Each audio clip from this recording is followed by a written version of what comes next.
Hello, hello, welcome, welcome to the Late Night Crafty Club and to the back of my RV for some crafting. Hello, friends. Happy Friday. Wherever you are, I hope that you're having a good Friday.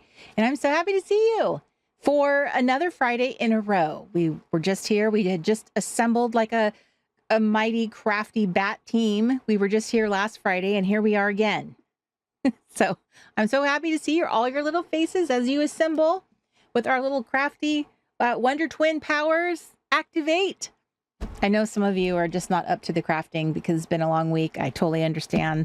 So the rest of us who have the crafting energy, we will power on without you. And you just sit back, relax, have something to sip. And the rest of us we will craft on, okay? We will craft in your name.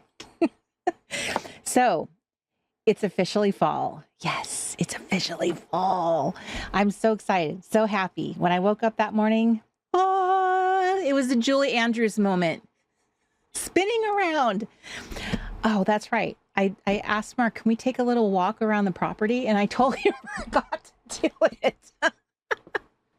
I feel like I need to walk around and like take pictures of everything because fall is just it's such a wonderful season, but it always feels like it's too short. It's so fast.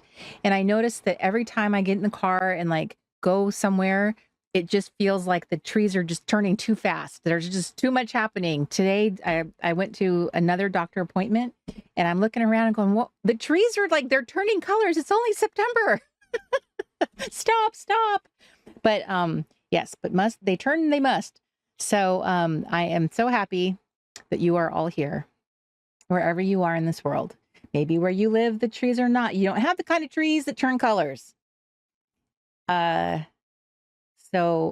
I shall enjoy the tree turning colors for you. Some of you live in very tree-ish areas. There's just no way to add a Y on the end of tree. Is there tree-y? That's not a word. So I am going to start at the top of my little chat room, and I'm so glad that so many of you remembered that we've switched back to our normally scheduled time. We have switched back to our 5 p.m. time. We had gone to the 6 p.m. for our camp sessions, but we're back to our regularly 5 p.m., which I had been doing for, I don't know, let's see. Okay, I don't exactly remember, maybe not quite a year. I don't exactly remember what month I started up again with the Late Night Crafty Club and being really consistent. It feels like it was around December-ish, November-ish, December-ish, somewhere in there. And then no, it was before that. It was before. I just realized because I remember taking pictures at the campground we were at and it was still hot. Of course, it was always hot, so maybe that's not a good marker. No, I have misspoken. It was actually, I'm going to say it was September. So it has been a year. I have been consistently doing this for a year. And I went back to 5 o'clock because that's just a good time for everybody, because most of you are East Coast. So, but I've said that so many times. I just like to remind everybody. Hello, Sherry. Hi, Bethany. Hello, Miss Kelly Anderson. Kelly is the designer of the lovely baubles I'm wearing this evening. My designer baubles. Jelly. Yes, Kim, I got the Scooby-Doo shirt on. It's in honor of our song, which the whole video that you guys just watched was inspired by Scooby-Doo. So I got a shirt to commemorate that. I think now we have that song has been in effect for like a year now. Okay, so we have some changes going on. Changes. So our clubhouse has a little name change, and it's getting a little facelift. You just haven't seen it yet because it's all happening behind the scenes. That is one cool feature that Mighty Networks lets you do, is it lets you build things behind the scenes that you can't see. So that's kind of fun. And then what will happen around the 1st is the rooms that you have access to now, and those of you who are in the clubhouse, those will like quietly disappear, and then all the new rooms will snap open. So it's like shutters down, then everything snaps open. It'll be so fun.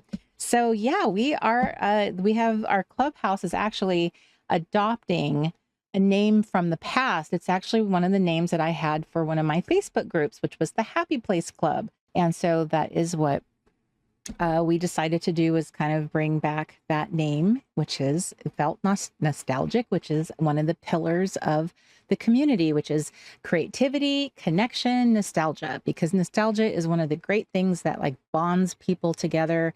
They're even with all of the different kinds of like things that can pull us apart and dissension and the different little struggles and stuff happening amongst us. Nostalgia is one of those wonderful things that, you know, can bond people together when they have nothing else to talk about.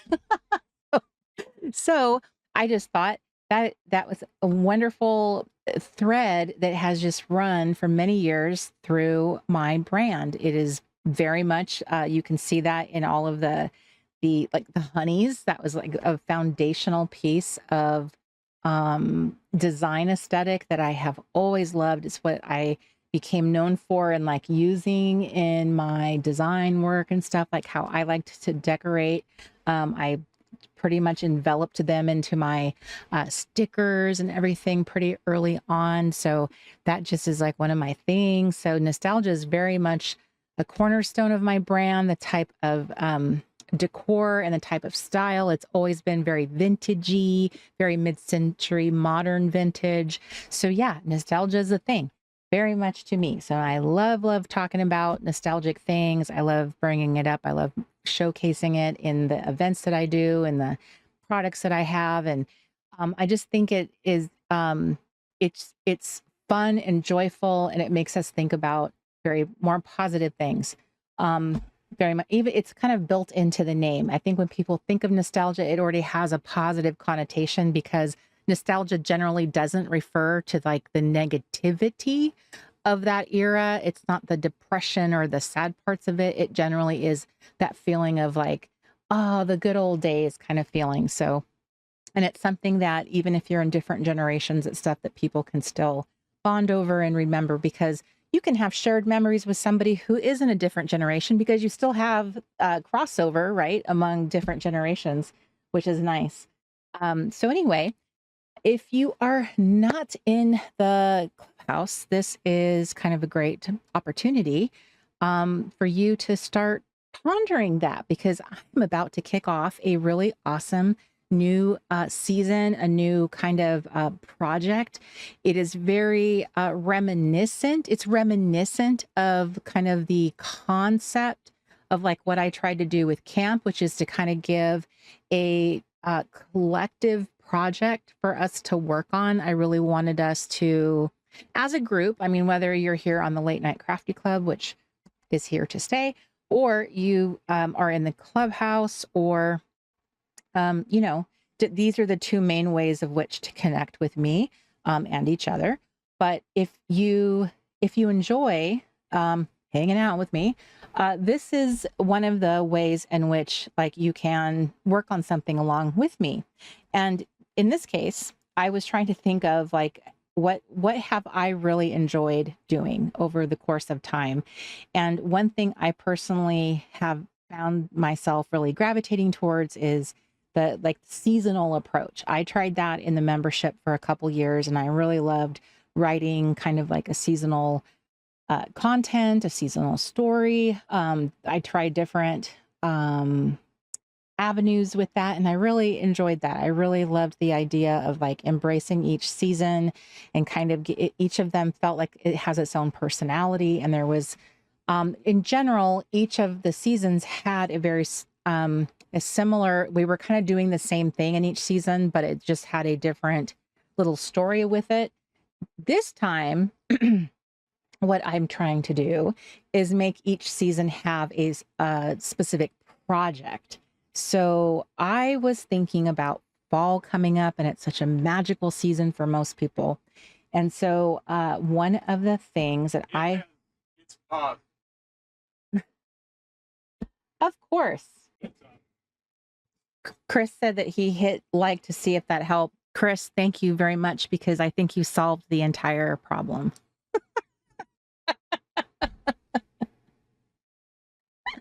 Thank you, Chris. You saved us. Well, I was on a roll there. Now I've lost my train of thought. I guess we should just start crafting. All right. Okay, back to what I was saying. So I was talking about fall being so magical, and it is the perfect time to what? So I think a lot of us have been kind of trained into thinking about fall as kind of that season where we think about going back to school. It's the season of reading, learning, because of all the years of going to school. I think that really kind of ingrained that. And it's and because you end up spending more time indoors. Not all of us, but some of us do spend more time indoors because of the weather changes. And so it just becomes this lovely season of more being cozy. And and more people tend to read in the cozy months. So I just kind of always think of it as like the season of reading. There's just a lot more opportunity for reading and little hobbies, and just because it's more indoorsy. So for me, there is kind of this project that's always been hovering in the back of my mind that I have always wanted to get back to. I started one quite a while ago, and I just never picked it up again. And in fact, I don't even know where it went. So I wanted, to do something really special to kick off this new clubhouse, the whole new clubhouse, the Happy Place Club, and what could we work on as a collective project there and make it kind of the star of my new product, which is going to be the Crafty Girl Play Kit. So the Crafty Girl Play Kit is kind of the core product in the clubhouse. So if you are in the upper tier of the membership, if you are an all access pass member, this is like the little core content that you are given as your seasonal content. And that includes this little project, the little prompts for the project of little, it's a little package kit. If you choose not to be a member, that is perfectly fine. But I will make the kit available in the shop. It may or may not look different than what members get. I haven't decided yet, but there will be a kit available to you. So that if you wanted to go ahead and do said kit, you can. And it would be something that you could bring to the Late Night Crafty Club, and you could do the project here, which is what I intend to do. So it always gives you something to work on and something that you have all season to work on. So it's like a 3-month, little project that you could contribute to. Now, in thinking of this, that was really the goal, was like my thought was, what do I want to work on for the fall? What feels like a fall project to me? What is something that I would want to spend time doing? And so I thought of this idea because it's something it was like a pet project of mine. I care about it. And so I am really trying to do things that I want to do, that I care about, because I know that historically is how I have been the most successful in staying the course with my projects, is when I'm very excited about it, and it's something that I would generally be passionate about, and it tends to like spill over into the community. So the thing that I really wanted to work on was a commonplace book. Now, in the past, when I did introduce this into the community some years ago, I amended it. I called it a crafty commonplace book. So I always refer to it as a crafty commonplace book. If you look on my YouTube channel, I don't even know what year it was. It may have been like 2017, 2016, somewhere in there is, I think, when I believe I filmed videos about it, a video, something like that. But so it was the Crafty Commonplace Book. This time it's the Cozy and Crafty Commonplace Book. So that's this is the seasonal project, and this is what's giving a kind of focus and a kind of collective thing for us to work on in the Happy Place Club. And the reason why I'm sort of redirecting things that way is because what I notice in the camp experience is when you give everyone a collective project to work on, it just has such energy behind it. Everyone is just very excited. They want to see each other's book. Everybody can learn from each other. Every post is exciting because I can apply that to my book possibly. So it's different than just sharing kind of more of like randomness. And it's not that it's not fun to see peeks into each other's life, because I personally love that. And I encourage people to share little bits of each other's life. But this gives more purpose to what you share and what we're working on. So it makes you feel like you're part of something, which is the entire purpose of the community. And it's something from the beginning that I have always done. I hope that this will be something that everyone is like, oh, this is fun. Like, this is fun. This is one of those things when you understand what commonplacing is, which is ages old. This is a super old process. This is hundreds of years old, really. And it is about capturing and curating is the most delicious word. And it's something I am so passionate and love so much. And it's something I do all the time. It is like a core thing I do in this community. And every event, everything I do in the community is curating. It's about like a Pinterest board. It's playlists. It's all those things I love giving you guys and doing for you. It's about curating the best of something and sending it out to you. Look what I curated for you. That's really what I should do with my newsletters. That's what I should do. So in any event, so that's what I was thinking about doing for the fall, is I wanted to do a fun, a cozy, crafty commonplace book.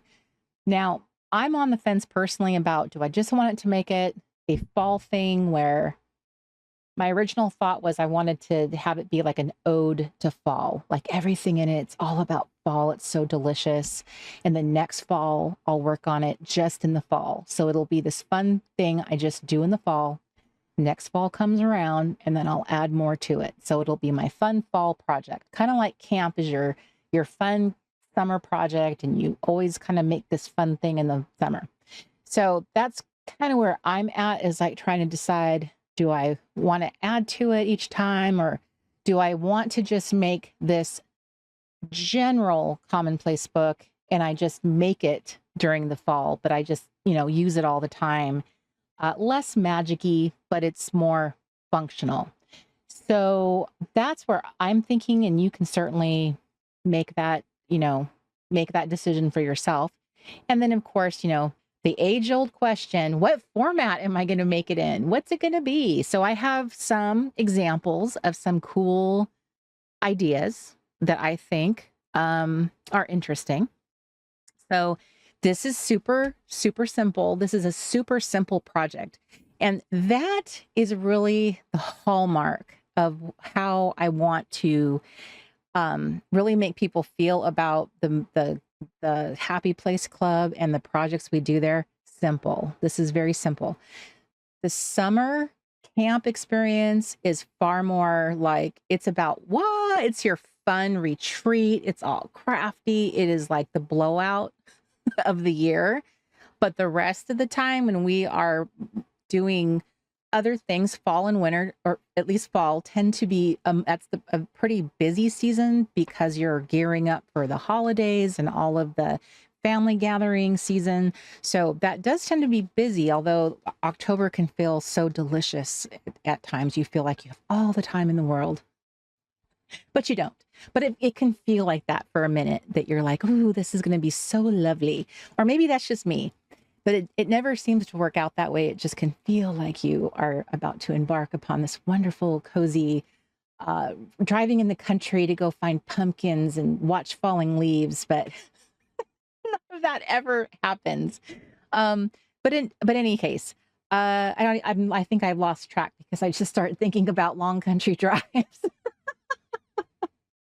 I distracted myself. The point I was trying to make is that this is a simple thing. So I'm trying to offer a simple, not only to you but to myself as well, something simple. So my approach is going to be very simple. Is like what format am I going to pick that will make it the simplest way to capture the things I want to capture? It doesn't have to be my core craft thing, because I just invested money in some mixed media workshops. So I actually am trying to level up, if you will. But so this is about more practical for me, and maybe and some layers of creativity on it for fun. And as I sat down, because I actually do plan on doing a little crafting tonight, but as I sat down, I actually discovered something that might be a contender for my commonplace book, and it might be one for you too. But hold on, hold the door there. So I wanted to share a couple things. I wanted to do a quick possible sneak peek tonight. I wanted to entice my non-members to take a little peek at the new platform, which means those of you who are in the clubhouse, you are going to get a little gander. I'm not going to show everything, okay? But I'm going to give you a tiny little peek at your new entryway, your new entrance, if you will. Also, I'm going to show you a fun freebie that I'm going to be rolling out from signing up for my main newsletter. If you're already getting my regular newsletter, The Cozy Creative, you will get it automatically. But if you are not sure if you are subscribed to my newsletter, there it is right there, The Cozy Creative. It just showed up on the screen. It's a weekly-ish. And that's kind of an exaggeration because it's more like a monthly-ish at this point. I think the last one I sent out was when did camp start? It was in July. That was the last one I was able to send. And then it all became camp. And then I was not able to think about anything else. So I'm terrible, horrible. But I am not the girl that's going to clog your inbox. That's for sure. So if you make sure you're signed up for that, I will be sending this out to you at the beginning of each season. So you will have a fun sheet of prompts, and that will help you contribute to your project. It'll give you like little jumping off points to add little fun things to your pages and kind of like zhuzh it up, more than you might think of on your own. So it's always fun. It's a nice little guide. I personally love a bingo sheet. It gives me direction. It was one thing that I made sure to complete when I was in camp. I brought it here onto the Late Night Crafty Club. So between the bingo sheet, the Crafty Girl Play Kit, and the seasonal project that comes with it, I feel like you'll have something really easy breezy to work on and like kind of prep, because it has a short amount of prompts that come with it, very doable. You could actually kind of do some of these things and have it completed by the end of the season, because we're talking about 3 months and a short amount of prompts. I'm less than 10. So this is about quality over quantity. And it is designed for you to have like lovely, slow, crafty afternoons. It's about giving you lovely, slow, intentional time with yourself and kind of like thinking through your crafting decisions and experimenting and strengthening your crafty skills, maybe growing, experimenting, all of that fun stuff. So, I think that is one of my big takeaways from camp was that sometimes spending more time doing a really awesome, delicious page was time better spent than whipping through and trying to like create bulk. It's just doing a bunch of fast pages that didn't have as much heart behind them. They didn't have as like good a story behind it. And I think that lesson served me very well, so that when I sat down to do this, I wanted to be very intentional and different in how I created this. And I wanted it to be something you could do during, a very possible very busy time. And by the end of the year, you might actually have, your book and feel like my book is either prepped, my book is either like it's underway, I added enough stuff to it, I feel like I have it ready to work on next fall, I'll add to it then, or I have it underway and I'll just keep adding to it the rest of time. So those are the two paths one could choose if they would like to join. And you certainly don't have to. This is not a must kind of thing. And that's not to say I'll work on it every single late night crafty club. I might just, do a couple prompts just to be like, this is what I'm doing. I like to, these days, I like to just go with what I feel inspired to do. So I think that has been serving me well. So one thing that I did during camp, or preparing for camp, was picking out all my paper, like the papers I wanted to use in that album. And when I did that, I picked out all the paper I wanted to use for the fall, because I was sorting through all my paper and getting it all like decluttered and like picking stuff out that I liked. So I have all my fall paper here, so scrumptious. And then I have all of my country living magazines that are all the fall edition that I had ordered from eBay. There was a seller there that he gives a really good discount when you buy multiple issues and free shipping. So I grabbed all the fall issues I could find, and I have these. And then I have my first real magazine subscription, and my first issue was the Country Living Autumn Magic. So they are getting harder and harder to find, is the subscription, like the physical subscriptions. All of these companies are switching over to digital. And even this magazine is only giving you, they're only offering 6 issues a year. So it's definitely shrinking, but there's just something so wonderful about analog magazines and all of the yumminess to like cut up and use. I can't even. So I wanted to have these out with my craft supplies now. I was trying to do like swapping out my summer crafts. I pulled most of it out. I pulled that out.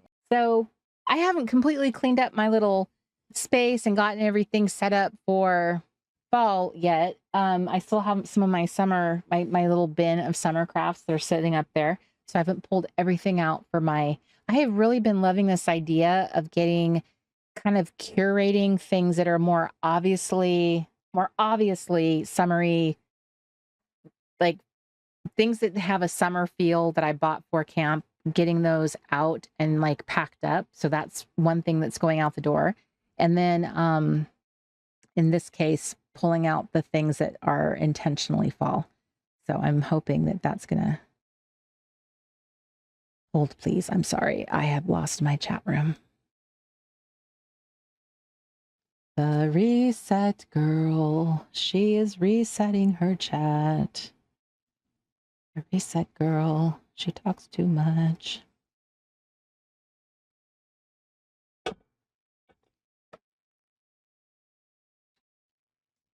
View my channel. I need your help. Okay.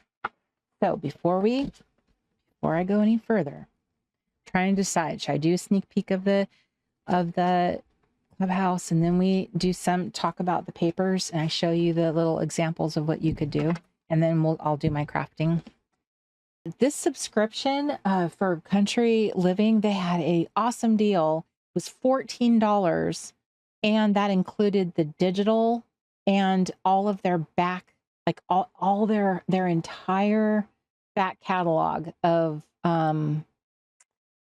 magazines, digital magazines, going all the way back to the beginning. So they gave you access to their entire archive, plus physical magazines, and all of that for $14. That was crazy. I almost thought like, this has to be wrong. This has to be crazy. This has to be a joke. Okay, thanks, Bonnie. Kelly Anderson made these.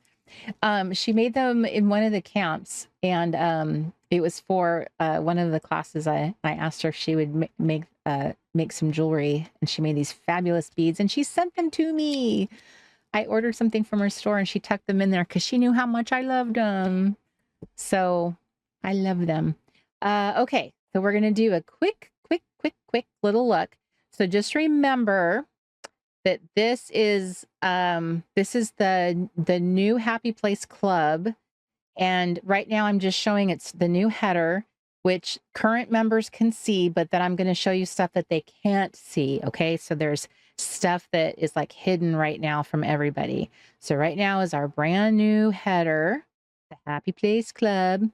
This is your cozy online home for creativity, connection, and nostalgia. So that is like our core mission.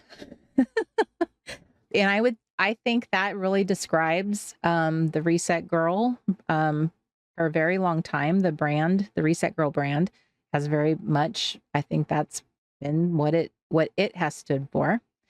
So I just wanted to show that to you. So I'm going to close that and I'm going to take you. So the main hall. So this will be very reminiscent of camp. I set it up very similar to how camp is. So this is the main hall. There are only 2 sections of the clubhouse now. This is the main hall and these are the gathering rooms. So the main hall, imagine that you are walking into a house for the first time. So in a house, you have an entryway and you walk into a hallway, right? So in our hallway, we have this kind of like very organized, very Pinteresty kind of hallway where I have set up a directory for you. And this directory is like your hub. And this hub has your clubhouse map, your quick start guide, and your FAQ. So everything when you've spent too much time away from the clubhouse and you're trying to reorient yourself, you want to catch up fast. Here is your catch up fast. Here's what are all these places in the clubhouse? It's right here. And then here's a longer version of like, here's the main hall, here's the family room, here's the cottage. These are all the things. And there's so few spaces now that it should hopefully be more easy to remember, but it is all right here in this place called the directory. So it's your home base, hub, and help. So it's like it's a fancy little place in your main hall. And then now you have a thing called the bulletin board. And this is where you will have all your announcements, your happy mail, your calendar, much like a home has, your kind of like bulletin board / calendar. So every home has that when you walk in there, and that's what you guys will have now. And so instead of having a mailbox and an events calendar, it's now the bulletin board. So all of that lives here in your main hall. And then the next part of the main hall is what I'm calling the seasonal station. And the seasonal station is basically a lot like the media center used to be. So your seasonal station is where you'll get your story for the season, and it will have your Pinterest board, your playlists, and all that good stuff. So this is where you'll come to listen and watch and have all that kind of supporting fun stuff that kind of helps tell the story of what the season feels like, sounds like, and all that good, delicious stuff. So that is the main hall. And so these are the 3 key areas that is kind of like for all members, all people in the clubhouse. This is like all of your informational stuff. And the gathering rooms is like where people, obviously, where they gather. So, but I don't want you guys to see too much of that. So anyway, so we'll have the family room, which is our main feed, the game room, which is where everyone plays Wordle.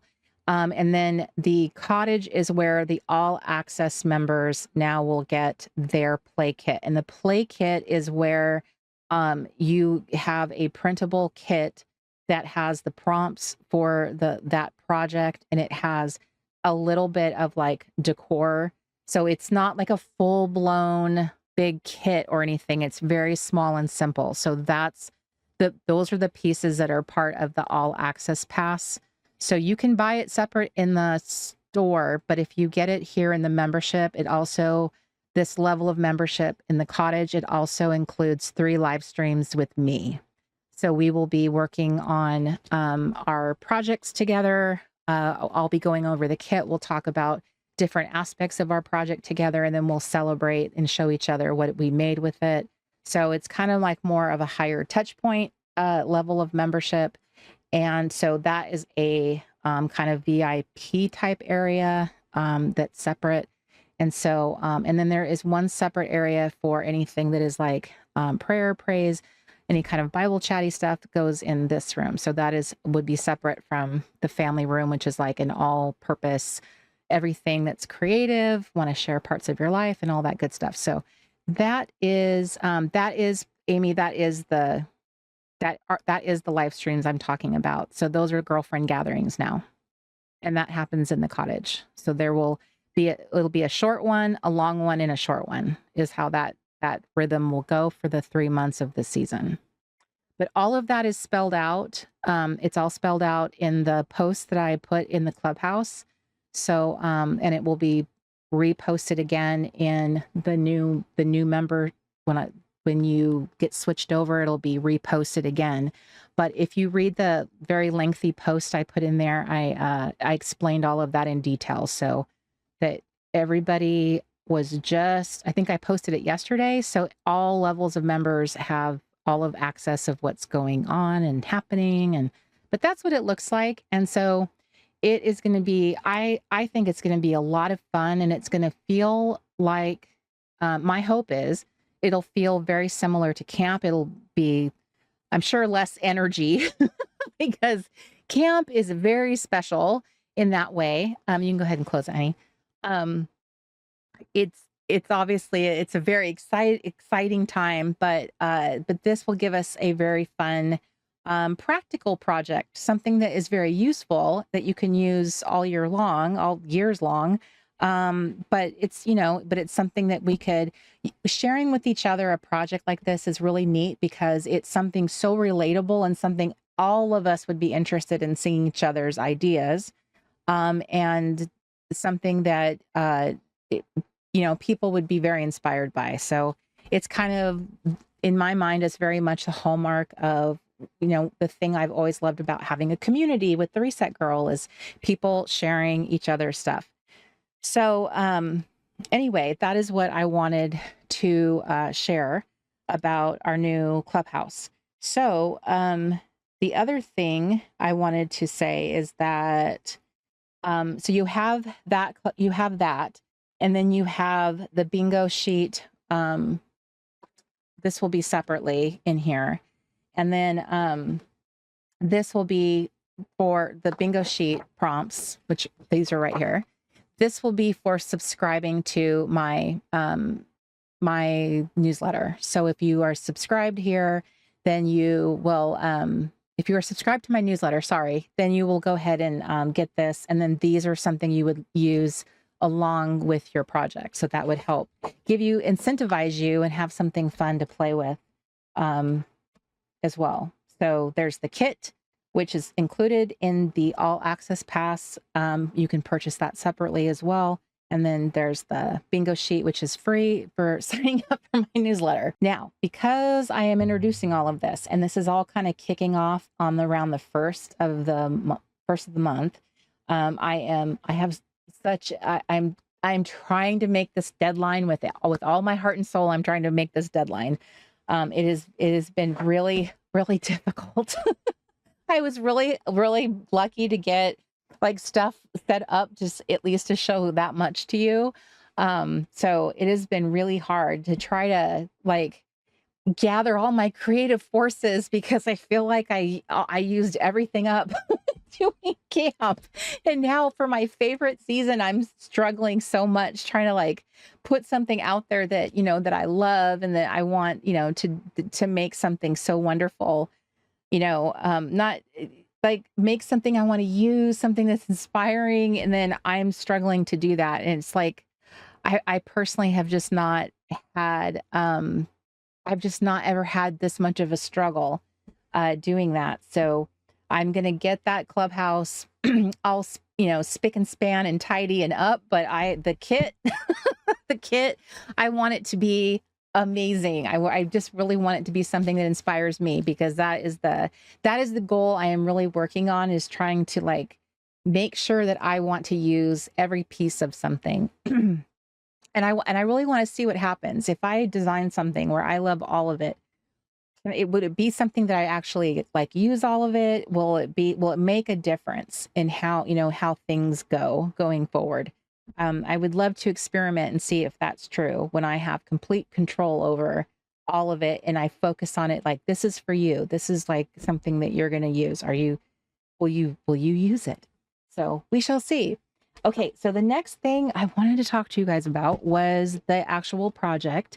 And I wanted to, first, I want to show you my papers before I jump into the format of the possible formats for doing a commonplace.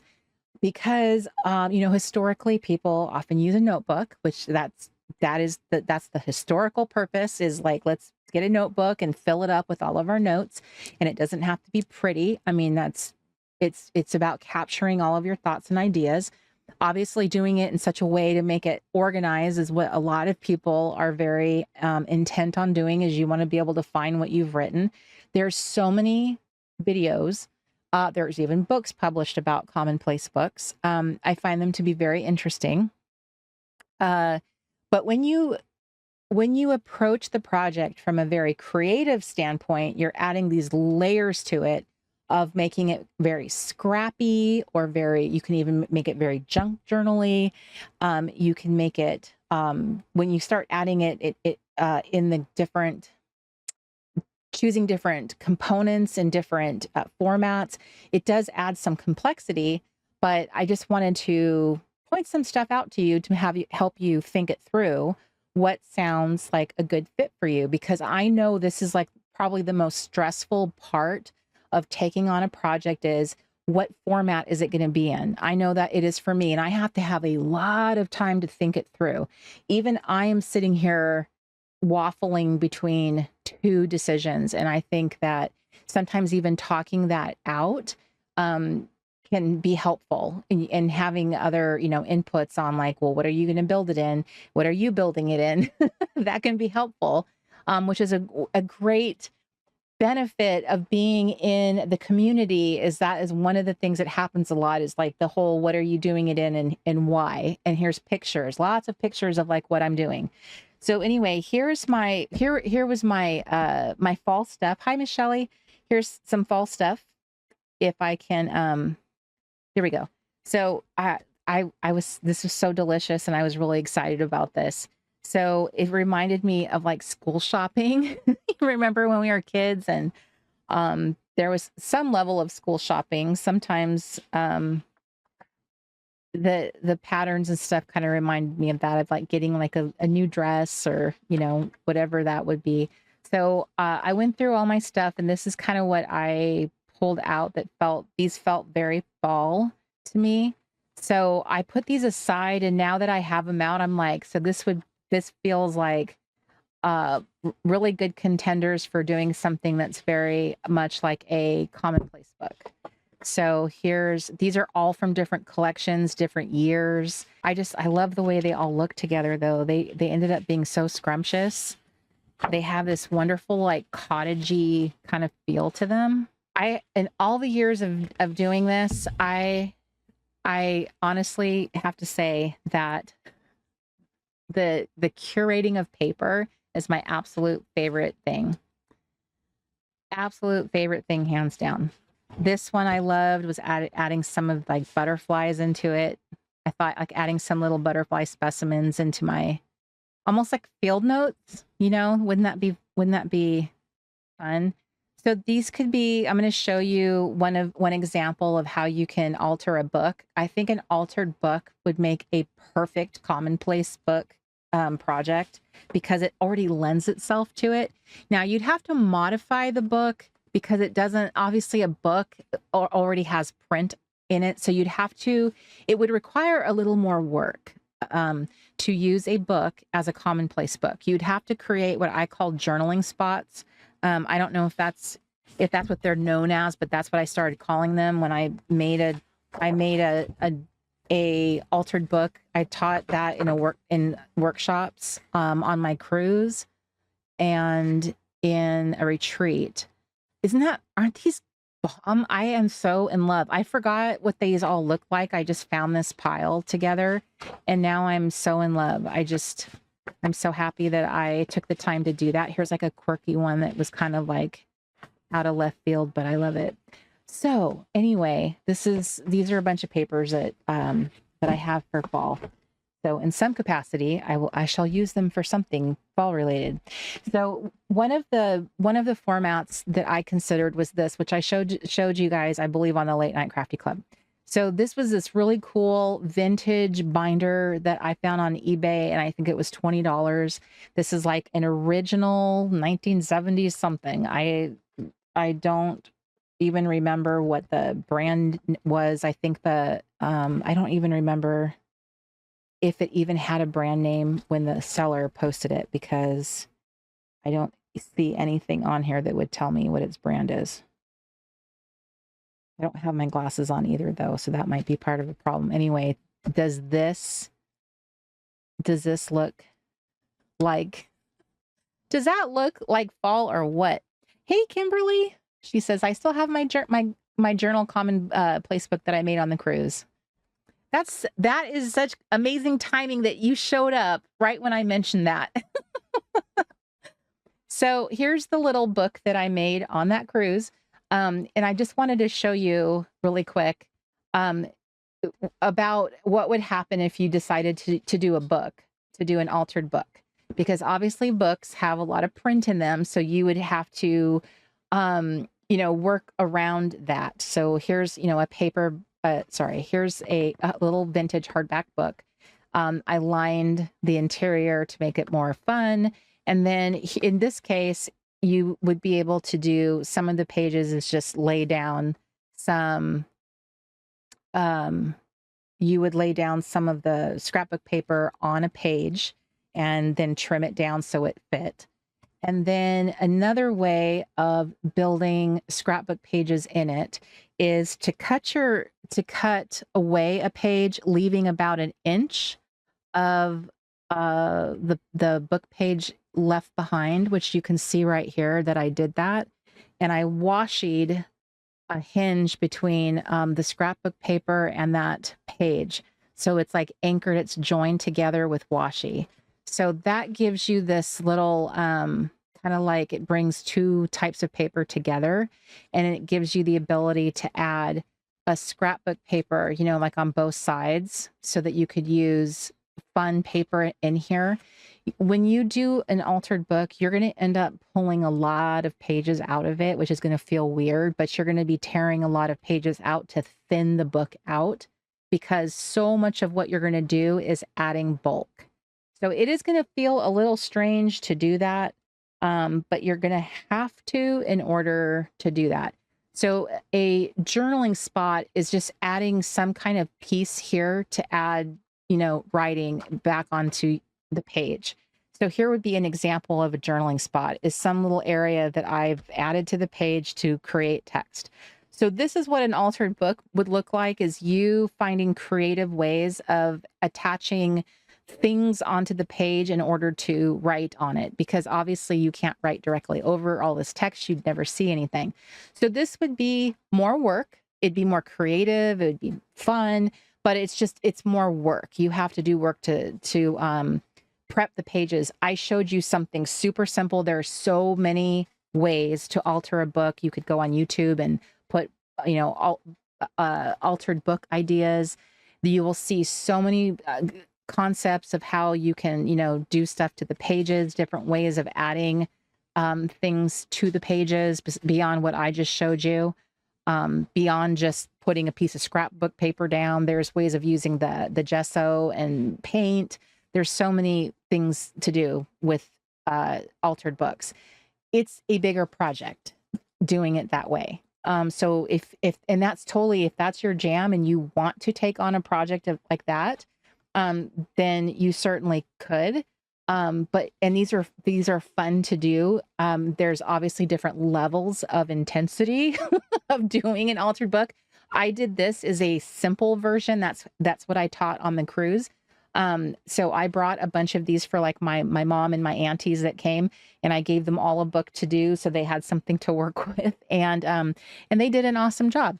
So and then I have this example, which I know a lot of you saw, and this is like another super simple where I was literally just attaching like ephemera to the pages with clips. Like, so it can be a simple thing, and then embellishing with like washi and stickers. So it can be simple, just embellishing here and there and like taping stuff, like tipping in little extra stuff here and there, which is what I did. But it will always be a little bit more than just like writing something on a piece of paper, punching it and sticking it in a binder. This will always be a little bit extra. But then the results can be they're extra, right? It's extra special, it's super fun, it's different. The clippy thing I think is probably one of the simplest kind of ways of doing it. It's the least amount of, it's just gathering some cool ephemera and clipping it together on a page and writing on it. So this is another way of doing it. I just tore up some scrapbook paper and just pasted it on just to add some little extras. So this was like a cheater method. This whole book was a secretary book, so I was trying to find creative ways of like saying funny work things. It's like a secretary manual. So there's lots of like office paper in here and stuff. So, and I had a fun time doing this interior. This is like my favorite part of doing a altered book, which is why they're so fun to do. Personally, I think that's why I liked doing them so much, is just for that doing the interiors, the interior part. Look, I broke my rule. I have two honeys facing each other, but I couldn't help it. So anyway, this would be like examples of just doing an altered book. So that's super popular method of, people love an altered book. Those are just an idea for doing them. There's lots of ways. Another, idea is getting a mini binder. This is like that kind of like the junior size binders, which you can get at Office Depot. They have the clear view kind. You could make your own little cover for it, and you could have the small little the small ring size. They make a little mini punch. So this is a really simple thing. You could cut down your scrapbook paper so it's more fit to this kind of size. So it's not quite like it's not quite as complex as like a scrapbook. It could be really simple because you're using, a 3-ring, a simple punch. You're throwing paper in there, and then you could just kind of like treat it kind of junk journal-y and kind of like write on scraps, kind of like an art journal, junk journal type of thing, but then keeping it in a structured binder.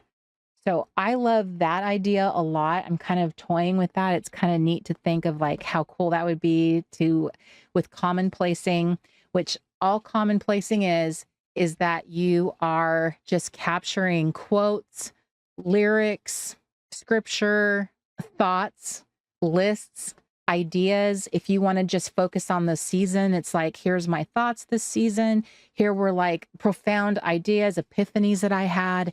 It is just capturing the common thoughts, common ideas, just a place to capture. That's the essence of it. Sometimes, this was something that a lot of people who were reading a lot back in those days, they had access to reading a lot of things. So like, what did you do when you read great works, and you wanted to capture some of the things that you had read? You would write them in a little journal or a notebook, and paper was more precious, writing tools were more precious.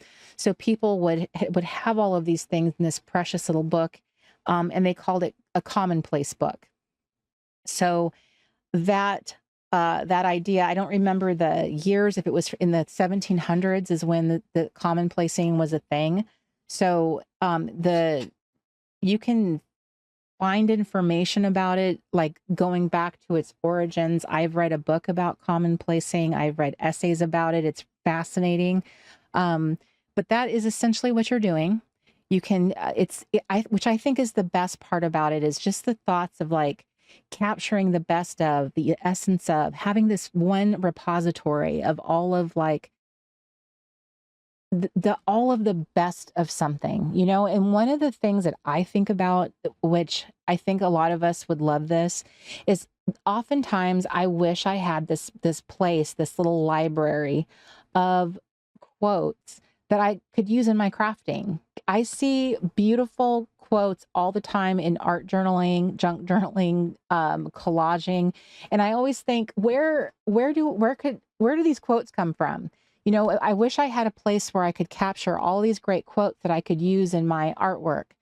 And now I'm thinking, what a great reason to have a commonplace book is to use it for my collage work, to use it for my artwork, because I often will like look up stuff on the fly and I don't want to do that. I want to have something that's like a library that I refer to all the time, is like these beautiful, profound quotes that I love. And I don't mind reusing the same quote over and over, especially if it's a really good one. So that would be a wonderful reason to have a commonplace book, is that you're just having this wonderful, like, it is my library of great quotes, and they're like ones I'd want to use again, especially if you like make cards for people. Think about that. Like, you have these really great card messages. If you love doing that, if you make cards for people, if they're like special scriptures or verses or poems, and that you love, and you know, making little cards to give out to people, especially someone like, you know, a friend or a family member, or some, you know, things that make you feel good to give to someone, like, you know, making something, gift tags. There's so many of us are like crafters, paper crafters, and yet how many of us are always searching for something to say? Now you'd have this fabulous, crafty, creative little album full of all of these fun little quotes. And it doesn't have to be this structured, beautiful notebook. It could be this fun, scrappy little book that you've just jotted. And you know what? Sometimes I think, hear me out on this. How many times do we like buy a notebook and then don't want to write in it because I don't want to ruin it? This happens all the time. I don't have the right pen. It's too pretty. I'm afraid I'll like start writing in it. And then this happens to me. I don't want to write in it because what if I lose that pen, and I don't want to start using another pen in that book because they won't be the same pen colors. We have such weird thinking about these things. And I know I'm saying this and some of you are nodding. Yes, yes, exactly, Cori. I know I am among friends right now. All the time, Angela says, amen. We love the notebooks, but writing in the notebook is totally, totally different. We love the notebooks. They are so beautiful. They're so awesome. And we have so many plans. We have such a vision for that notebook. I could do this in it. This would be perfect for that. But man, putting that first thing down in it, and you don't even want to do that because what if you change your mind? Well, I thought I was going to use that notebook for that, and nobody wants a notebook with one page written in it. So you never use it, and it becomes a pile of unused notebooks. So what if you just had, Angela, hear me now, because I know you said you didn't know what you're going to do. Hear me now. What if you just had some little, just messy binder, and you just tried it out? This is an experiment, okay? We just call the fall an experiment. What if you're that girl and you don't know what you want to do, just call it an experiment. I'm going to experiment this season with my commonplace book, and I'm just going to get like a little binder or something that I can just grab a bunch of stuff together and like bind it. So however you want to bind it. You could bind it like a scrapbook. You could bind it like with discs. You could bind it with loose rings, or you could get an Office Depot little mini clear view binder and make a scrapbook cover for it, like the scrapbook paper. Do that. And then this is from Staples. This is cheap. So you could get a little cheap. This was like $6 something at the time. I don't know what it is now, but you could get one of these. So you have a really easy way of just punching whatever paper. You could just random papers.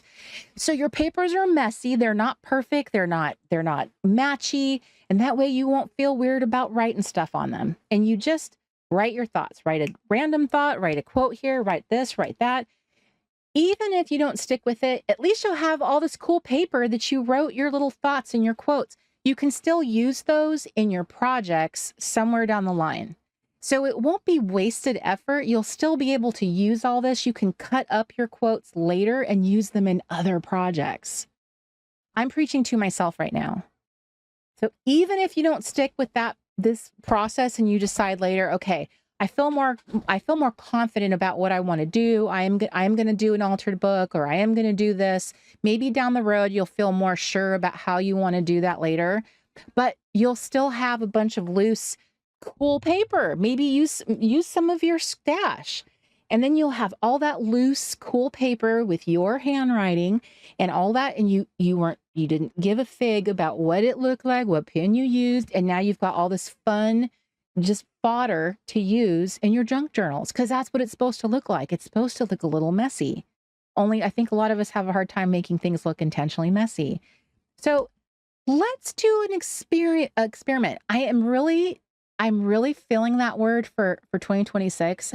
I feel like that word is really starting to resonate with me, because I have a really hard time just trying things. I really do. So I feel like that word is really starting to settle with me, that I want experiment to be my word for 2026. So I think I have made a decision. I wasn't even thinking this, but I think that's what I'm going to do. I think I'm going to be random. I'm just going to grab random stuff. I'm just going to punch it and I'm going to throw it in here. And then I'm just going to make this strange little loosey-goosey kind of binder. And it's going to have all this like fun, randomy stuff. And then who knows? Maybe once I get it in here, I'll just start embellishing it. I have all these super fun. I went crazy with Tim Holtz. Me and Tim, we had a moment. I have all these fun little Tim Holtz embellishments and stuff. Maybe I'll just start pasting Tim Holtz embellishments on my papers and washi and random stickers. And I'll just have this weird experimental binder that I would never have intentionally made. But maybe that's what I need to do. You know, maybe the vision for me isn't necessarily like crafting intentionally with love. Maybe for me, I need to just be like, I just need to be experimental. Because that's my holdup. That's my problem, So yeah, I don't know. I don't know. I like where I'm going with this, but and then there's other types of, binded things. I showed you guys my gorgeous Moterm cover that I got for my happy planner, because I bought this planner because of the beautiful tabs. It was really about these tabs. And honestly, I don't ever gravitate towards earthy colors, but there was just something so magical about these like butterscotch and pink. This color palette just did it for me. So like, that's all I cared about, was just, I wanted to have that. And then when I saw this on Poshmark, which I never go on there ever, I don't know where I saw this.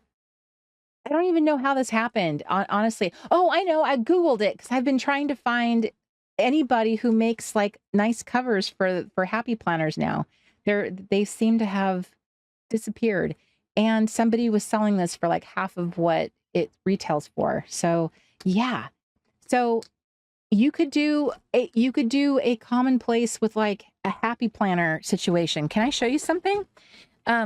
This company, I bought this on Amazon. By the way, I'm going to get my Amazon store all tidied up so that like our Amazon storefront is bomb. And I have all of the things that I love and have recommended for years, all organized. This is a new product. I am absolutely in love. Look what they have. I have never seen this type before. I have bought these metal rings so many times because I cannot stand the plastic. Now I think these are smaller than the ones that come with it, but they're like a bronzed and they're metal, and they were like $10-ish.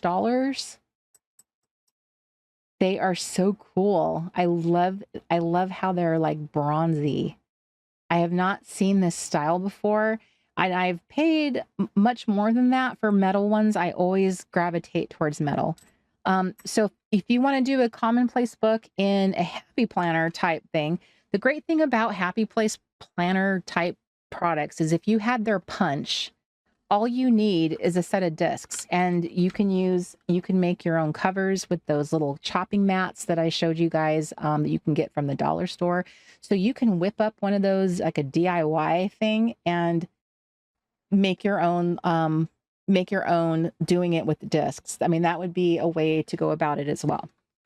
So I really love that. What else was I going to show you? Oh, here's the other thing. This is another idea.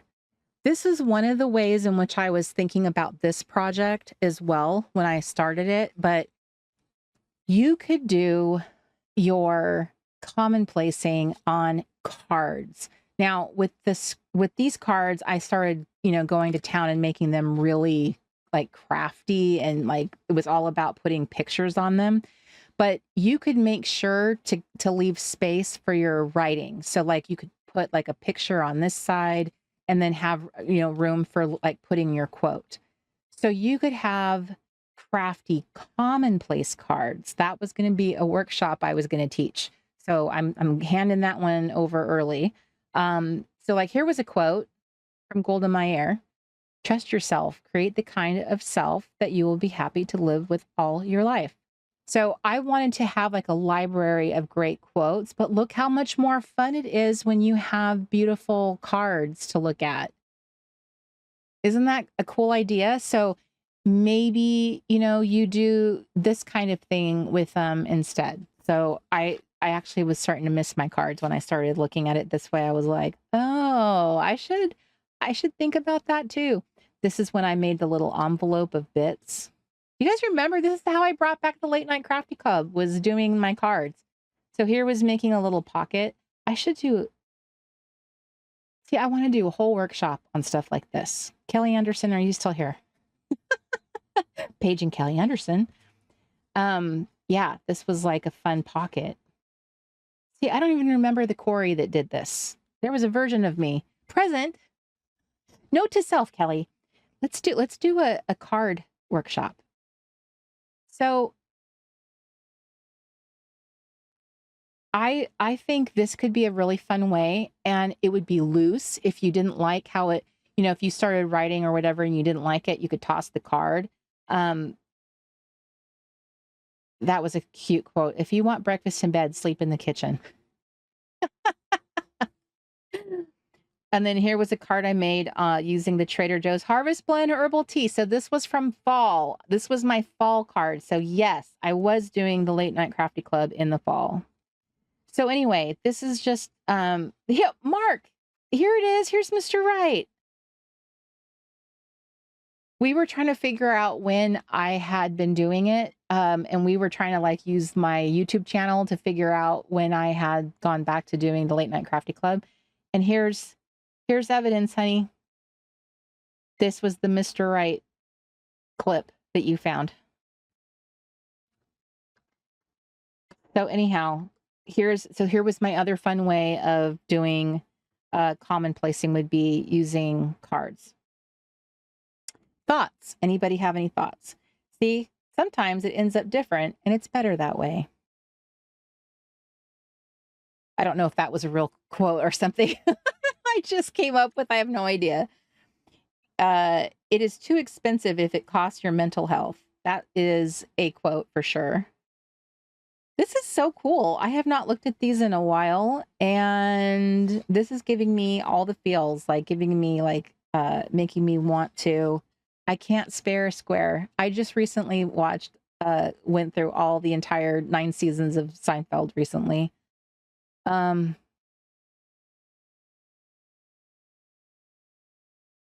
And look, this is one of my word strips from the Reset Girl collab word strip stickers.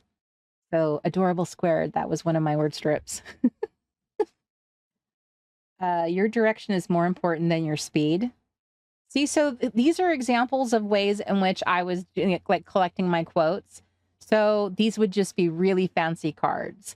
And one of the things that I did was type mine out. So you could write yours out or type them out in advance and then just put them. Like, it would be a way of combining being creative.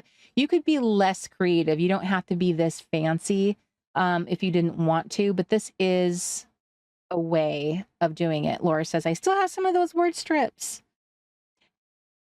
I do too. Actually, I see mine right now.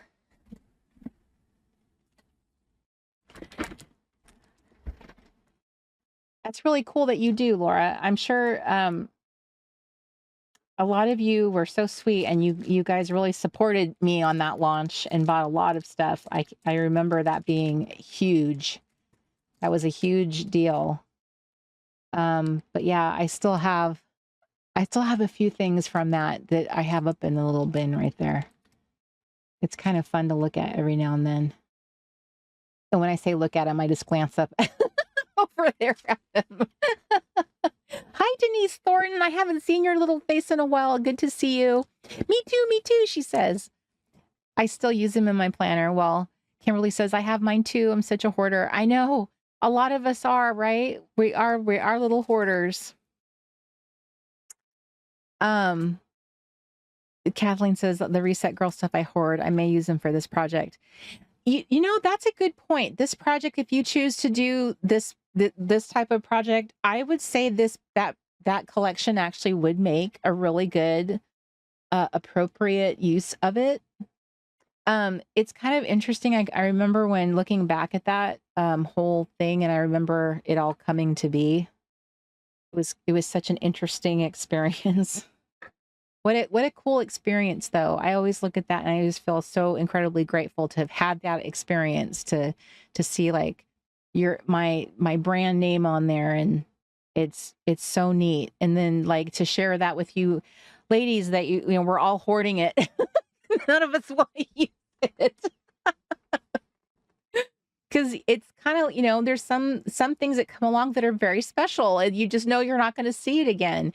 You know, I don't feel that way about, like, back in the day, Crate Paper put out some collections that are really special. They never made their stuff like that once it kind of like changed. I think the owner didn't keep designing her own stuff. It kind of went into the design team's hands at American Crafts, and it changed, it evolved. So her designs look different, and you can tell. And so those type of collections, like Open Road is one of them that off the top of my head. There's some of the stuff like you'll never see stuff like that. So yeah, it's the stuff you just don't want to use it. But it's like, well, is that the right attitude though? Isn't it better to use it so you have a project that's using it? Isn't it better to have it in a useful situation, or is it better just to have it like never used? I don't know. These are good philosophical questions that we should ask ourselves. What is better? So anyway, here's another way you could commonplace, which is to use cards. So using that, Denise says she bought the digital to back up.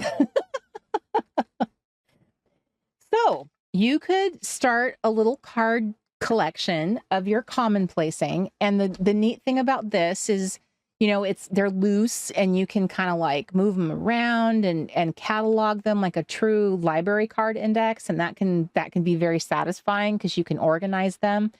Or you can do this kind of loosey-goosey thing and just treat it very casually, you know, just because sometimes when we take on projects, when we're a little too precious about it, sometimes that can almost feel like it's giving you anxiety, because then you're like stressing about every decision you make. And I don't want that for you. That's not the point of our project.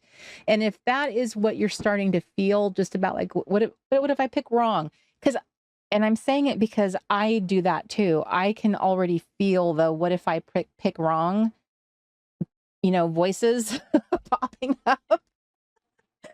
So I'm going to experiment with the word experiment, and I'm going to test run it, and I'm going to see, maybe that is my word for the year, because I am not very good with experimenting. As you can see, and I've joked about it so many times, but being a one-trick pony in my crafting is because I'm not a very good experimenter. And I'm trying to change that. I did buy myself some new stuff. I got myself some new supplies so that I'm going to be more mixed media-ish. I am. I invested in some classes. I'm going to take some stuff. I'm going to learn some things.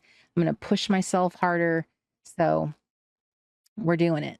So whether you decide to join the Clubhouse, and I would love you to join because this lovely community. It's the same community that joins the Late Night Crafty Club.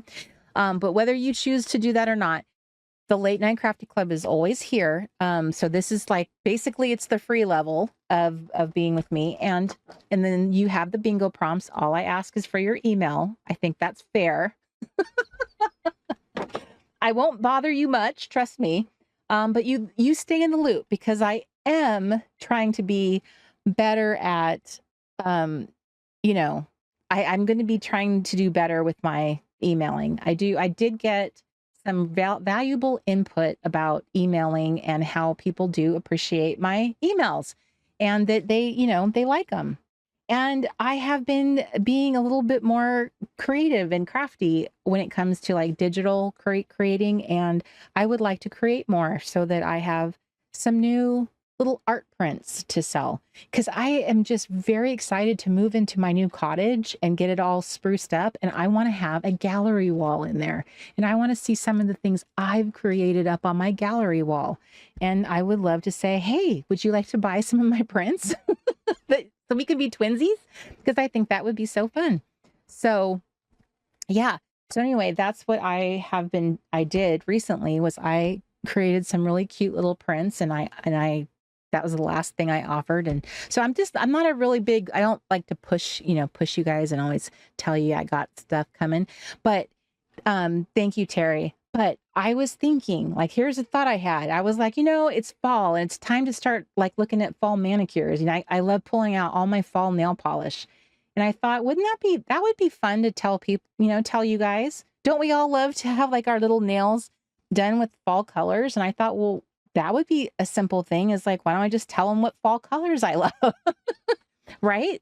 Because we're girlfriends and that's what girlfriends do. You tell each other what fall colors, what are my favorite polishes and the ones my go-to colors that I love. And I just did my nails today and my little go-to ride or die nail polish tools that I can get my nails done in, I don't know, 20 minutes, 30 minutes.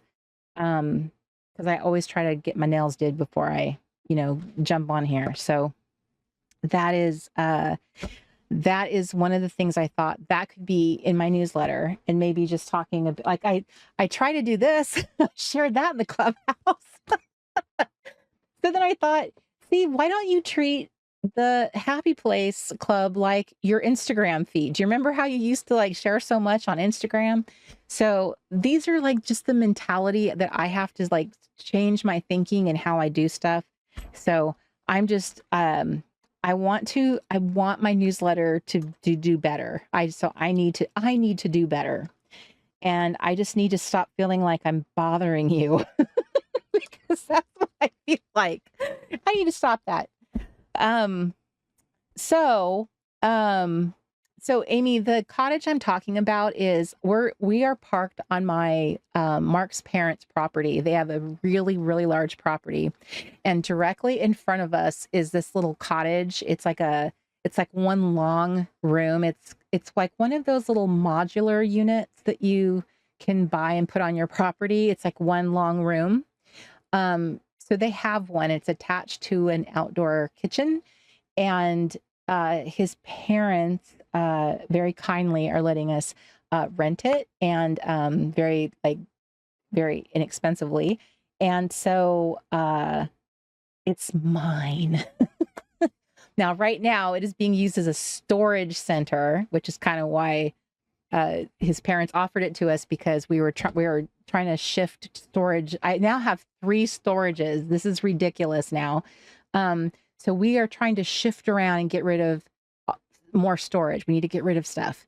But ultimately, I want to be in there and treat it like my studio and treat it like I'm a real creator, like I'm a creative and I sit in there and I actually make stuff and I'm like growing in my skills. So I really want to act as if I'm a creative and I have a space. What is that magazine? The Somerset magazine. Do you guys know that one where she creates? I think that's one of their issues that they have is where she creates. I loved when that first came out. I was like, oh, I just thought it was so awesome. So I have that now. I just have to go in there and get all my stuff out of it, make it pretty. So, oh my goodness, I cannot wait to get it all like back to having a craft room again and back to having like a fun space again. And so that is where I want to do my my girlfriend gatherings. So I will still do the late night crafty club in here, but in there is where I ultimately want to do girlfriend gatherings. So all that to say, so I covered talking about, the last thing I wanted to share with you. This is what I was pondering for another option for doing a commonplace. Do you guys remember this? This is the last thing I started crafting in before the whole camp thing started and I had to switch gears. So this was that cool vintage leather ledger book that I got on eBay. And this is also a cool possibility. I made this cool cover for it out of the chopping mat from the Dollar Tree. And it comes with these really cool sheets and it's got this kind of landscape format. And I made this on May 16th. That's how long ago it was. And it's a fun way to kind of like practice collage and be audacious. You can add extra, like this was like an extra little page that I just added in here all willy-nilly. And I added a little fun square pocket page in here. I was just like testing things. Here's another page I added, kind of like a vertical page, and I added it a lateral. Here's from a yearbook I added. And then this side, I put stuff on it. Here's another scrapbook page I did. So this has potential, and this is something you can find on eBay. Sorry, I could not get that out of my head. eBay. So here's what I was trying to say, like punching things like journal cards, random stuff. This is a little bit more tidy, but just randomy things, you could do the same thing in here. This is just sort of a different format. This is a little more fussy because there's no simple little punch. I had to make a template. Here's my ledger punch template. So I would have to use my single punch, which you should have this in your arsenal. But I'd have to punch it 4 times to get any extra good fun stuff in here like this. You would just have to punch. But it came with pages, and this one had tabs. So you could alphabetize all your quotes. I mean, that's a fun, goofy way of doing that. So this would be a way of doing this.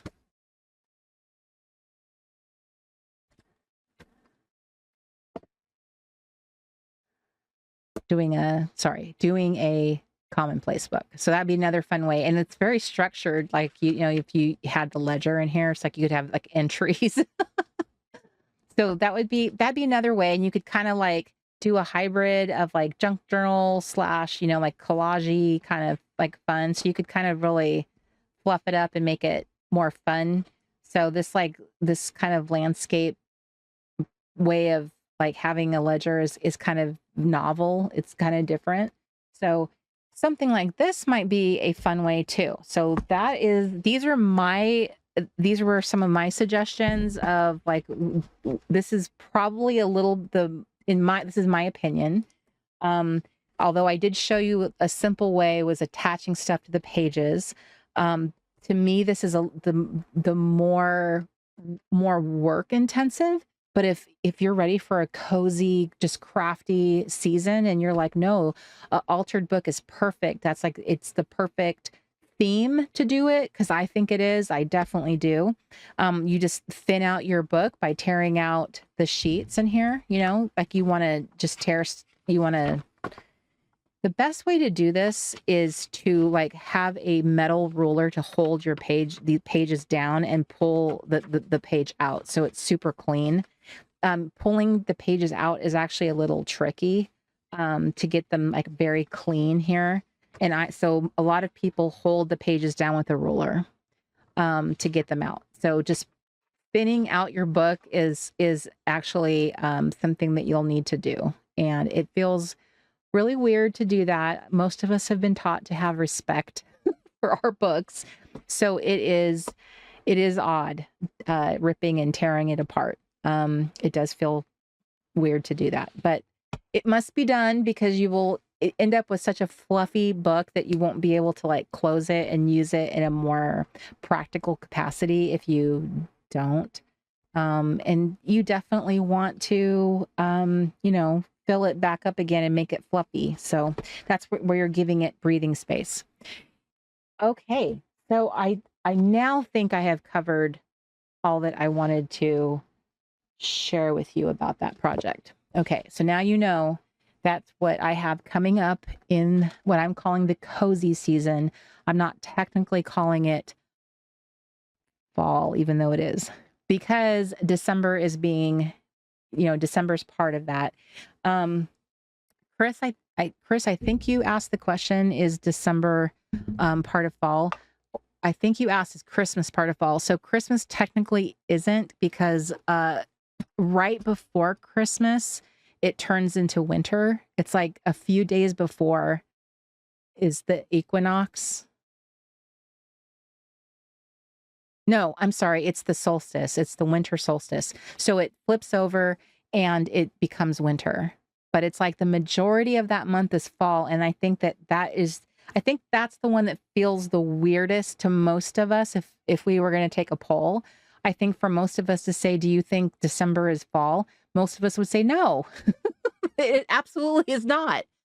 I think that is when I realized in the TRG universe, that's when I realized, did I make a mistake? How in the world did I, when I was working in the playbooks, how in the world did I decide to include December in the fall? And that's when I realized this whole thing with the way we use calendars and planners here in North America is we use this system that's different than how we grew up with. So it kind of blew my mind, and I've lived with it. I have accepted it, but now no longer. I'm going back to the way that we all are used to. So this spring, I'm fixing things. So we are going to have a short winter.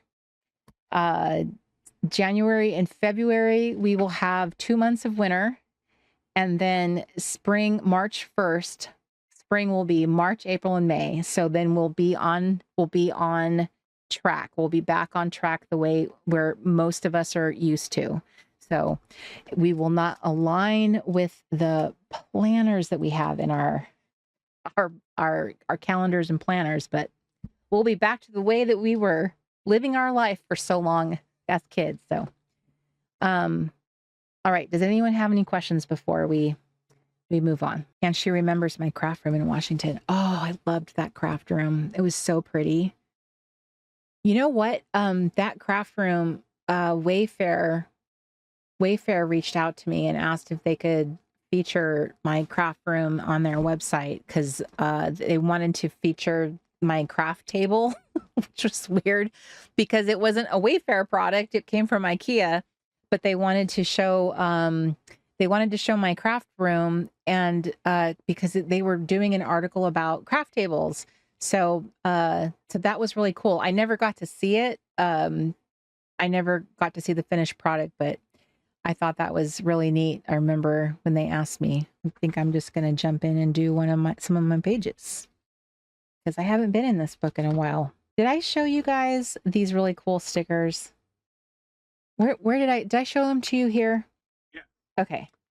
I think I want to try and use some of try and use these up. These stickers are so neat. I hear little cars going out. Now, oh, that's a good question. Should I be going backwards in time? And adding stuff to it that was part of a different. Do you guys ever do that? If you've created pages and you've let's say you did this, this one I did back in May. So if you did something way back in May, do you have the audacity to add something to it months later in September and start embellishing it again? What's your feelings about that? And while you answer that, I'm going to add a gold star to this. I am obsessed with these gold foil stars. I don't know. I absolutely love these. I just love them. I've been adding them to so many things. I just love them. So, let me know. I've been sticker obsessed lately. I've been using these stickers you would never imagine me using in a million years. They're like my inner kid loves these stickers I got from Bando. Little stickers everywhere. Okay. So Amy says yes, I have no problem doing that. Okay, I think I'm leaning into Robin says go for it. Oh, Robin. Rockin' Robins. Robin says there's no rules. That's true. There are no rules here.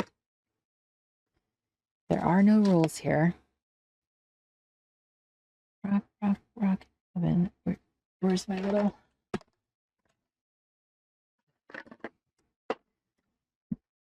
I'm going to... Oh, was I going to do something with that? Let me add it to this side. Because why should I ruin all my writing space just to do that? Annie says, of course I do. Denise says I go back and touch up pages if I feel like they need it.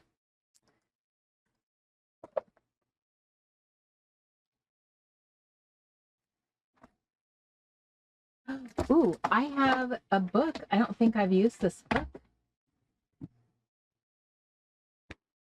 My mother-in-law gave me this book.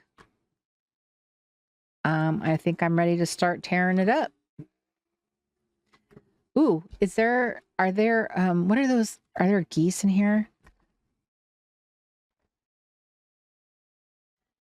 Linda says yes all the time. I'll pick up an old junk journal and add to it, even if I was finished at the time. Okay. All right. So I guess I have my answer. That is the majority. I think I'm just going to keep getting that answer.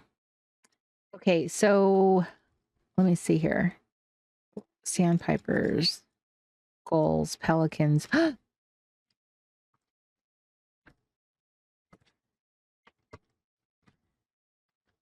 Gulls. Yeah, I did not realize there were so many types of gulls. Until you grab one of these type of books, whether it's flowers or rocks or anything, you just don't realize how many varieties of something that you thought there was just one thing. I thought it would have been impossible that there were this many types of gulls. But no, there are many.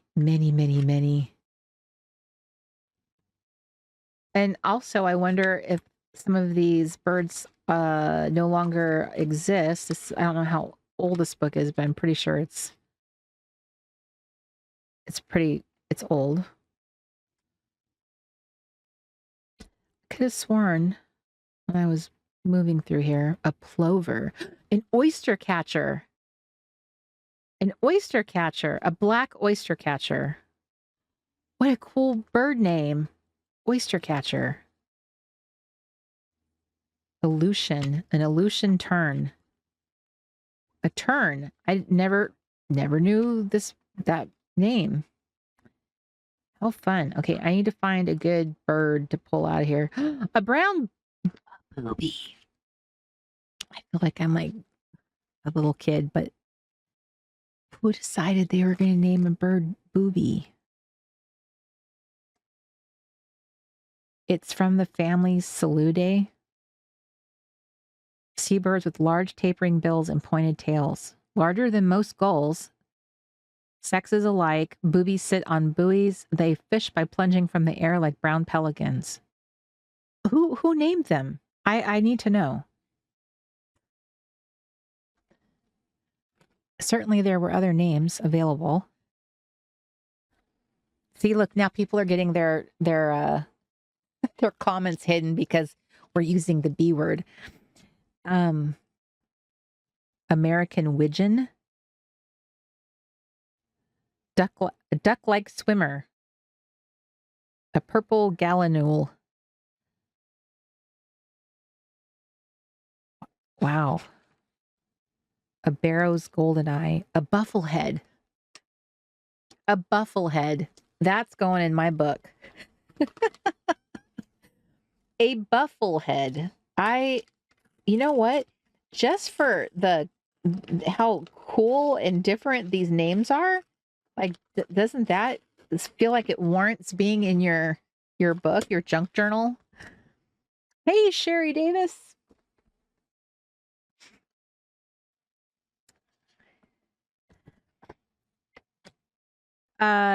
Terry, you absolutely could use pocket pages for your commonplace. Absolutely. Yeah, that would be a creative way of doing it. You could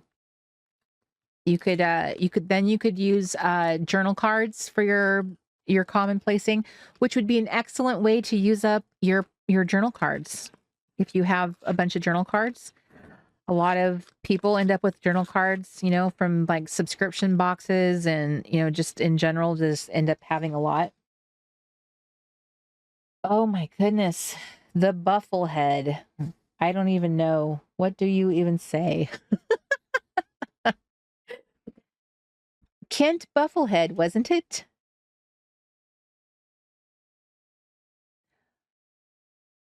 Did I miss Alicia? Alicia! Hello! I haven't seen your little face in a long time. Good to see you. Okay, let me get this. Okay, I'm gonna get some glue on here. And we're gonna get Mr. Bufflehead. What a name. I think if you have any interest in having some humor in your book, get a guide or something, because there's fun stuff.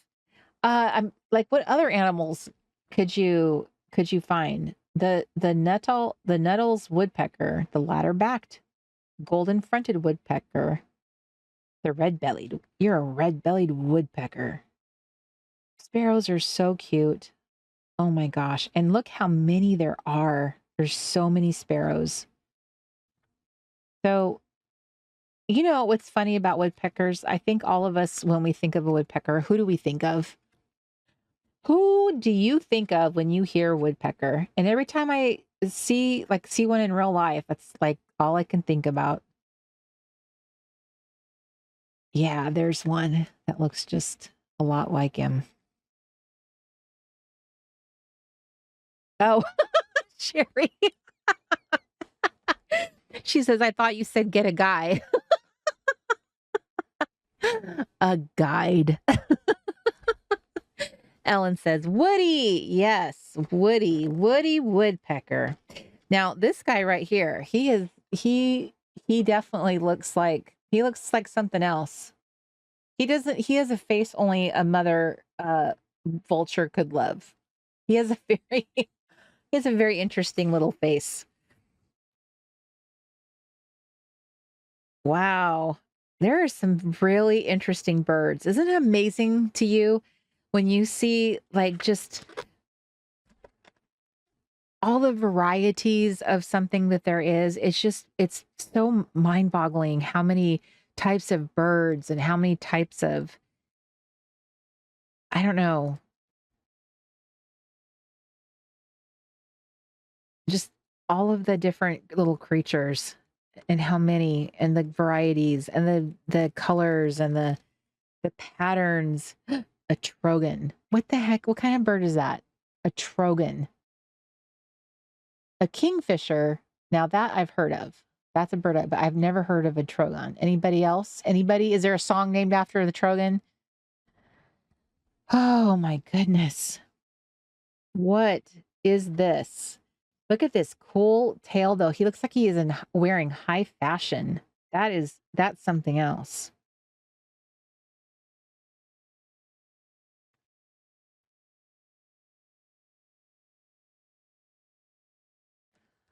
I would be curious if that feel he is a bald distinguished gentleman. He said. Yes, he was a bald distinguished gentleman. He was indeed. All right, I am going to pull out some of these birds and put some birds in my book, which means some birds shall be sacrificed. Look up Nightjar if you want to see a weird. Is it a weird book? A wild looking bird. Okay, let me see if he's in here. Oh, Nightjar. Well, that's already a weird name. A titmice, a verdin, a tufted titmouse, a bridled titmouse, a plain coastal. Wow. A mountain chickadee, a nightjar. What kind of name is that? Ooh, a Chihuahuan raven. Why would you name him Chihuahuan? Like a Chihuahua? Maybe is he from Mexico? Is he a Mexican raven? I know my mother would definitely want to be part of this conversation. I could feel it. Her and her owls. Oh my goodness. Okay, Mark looked it up. Ellen, you're right. That is a crazy. He doesn't even look real. He looks like a little dragon. He looks like somebody. He looks like a Jim Henson creature. That is definitely. That is definitely a wild little bird. You did not lie. You didn't sell us. Didn't sell it incorrectly. Okay, let's put this on.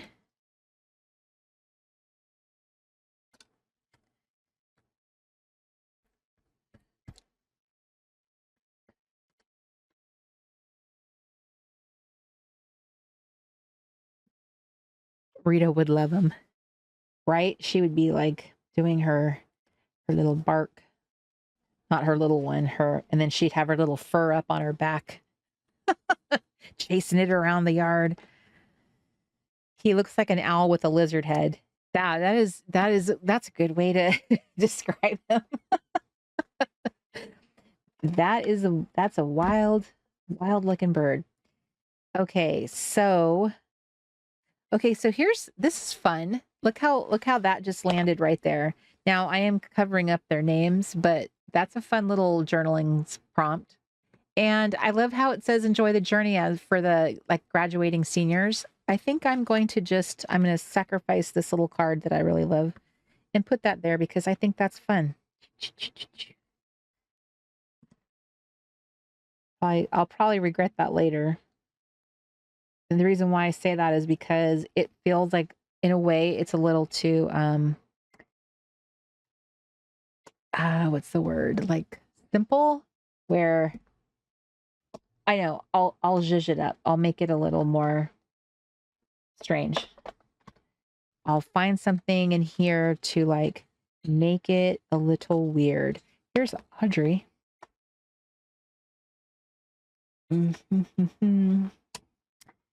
Rachel says she is forever addicted to pocket pages. Well, that's a good addiction. If there is good addictions, I would say that one's good.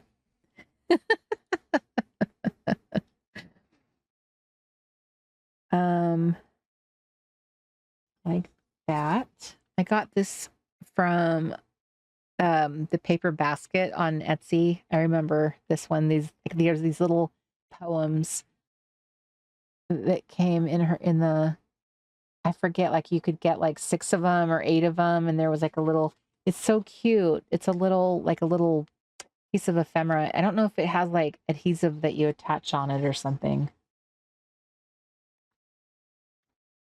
Ooh, here's some labels. Hatton's pink tablets, camphorated oil.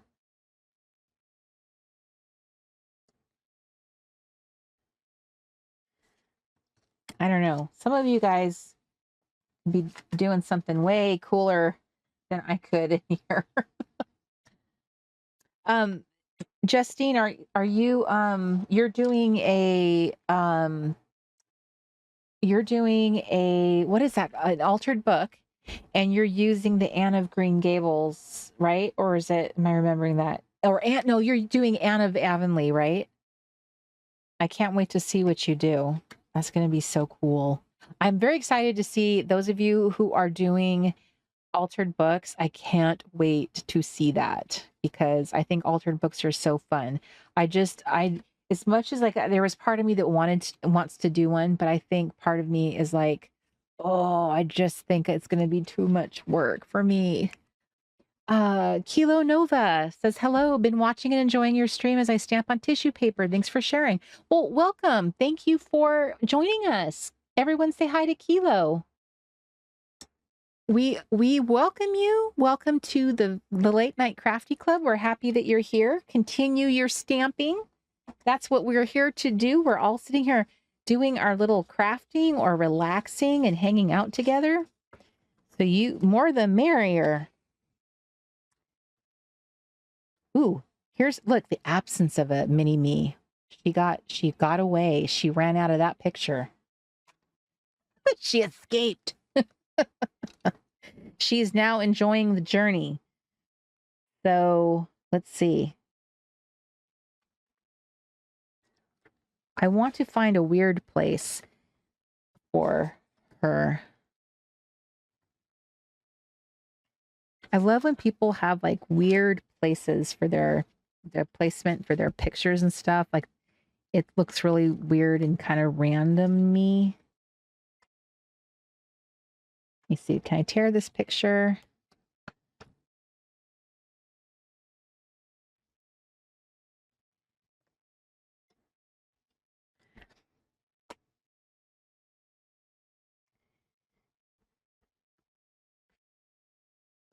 Okay, so I'm going to stick it right here. And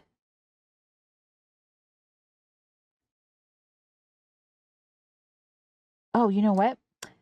I like the look of the staple, but I don't like it going through the paper. So I'm going to, good night, Brenda.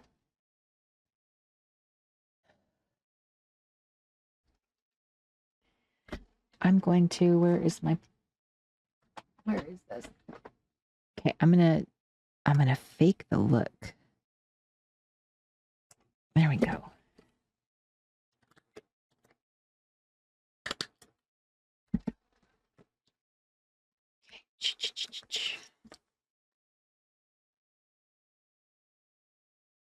There we go.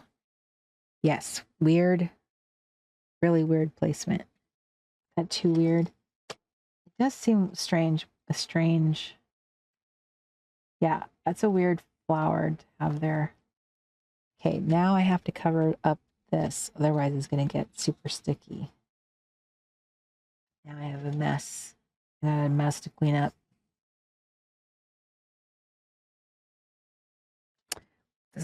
We'll just throw that there. Wait, what if I do this? What if it's like this? Is that too weird?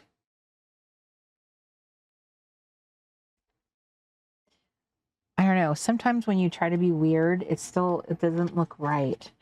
It's standing out, but not in a good way. How about that? Okay, that looks okay. I can live with that. It's blending in. Blending in. Do.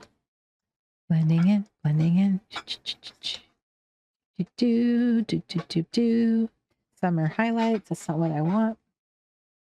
Okay, I think I need these honeys to come with me here. And ooh, Look, you know those little quarter wrapping wrappers like that?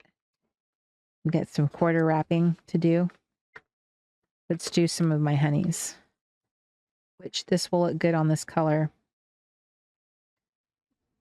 You know, it'd be so funny. This is 40 tokens. This is not quarters, but it would be funny if this was penny, if it was a penny wrapper and I could put penny for your thoughts. See, that's when you need to have your arsenal of quotes. You have something funny to say. I always feel like I don't have the right quotes or funny things in the moment. Now, does she need a crown? Sometimes you need a crown. Sometimes you're a girl that just needs to wear the crown. I don't think those crowns fit her though. Oh, close. That was quarters. These are tokens. I don't know when he'll be getting the new honeys, these new laser cut honeys that are just like, so look how bomb they are. They're amazing. Sorry, I'm just making it worse right now, aren't I? I don't know when they will be ready. Hopefully I will have answers soon. I'll have an ETA on that. Let's see. All right, let's look in here. Let's see.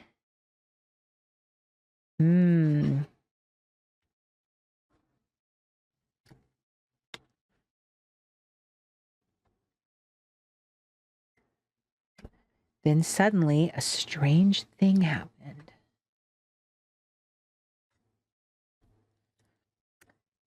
This is that paper that things don't want to stick to.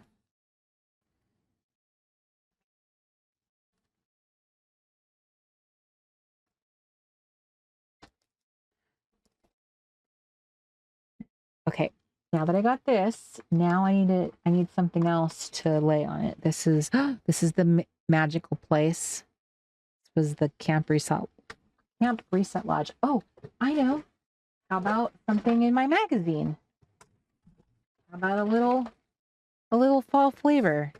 I have 2 of these issues. What is this? 2022? I don't know how I ended up with 2 issues of this. Clearly, I was not paying attention. So, why are things upside down? Oh, that's why. That's why. It's not that I had 2. It's because they have an interesting addition here. They're doing like this weird thing like this.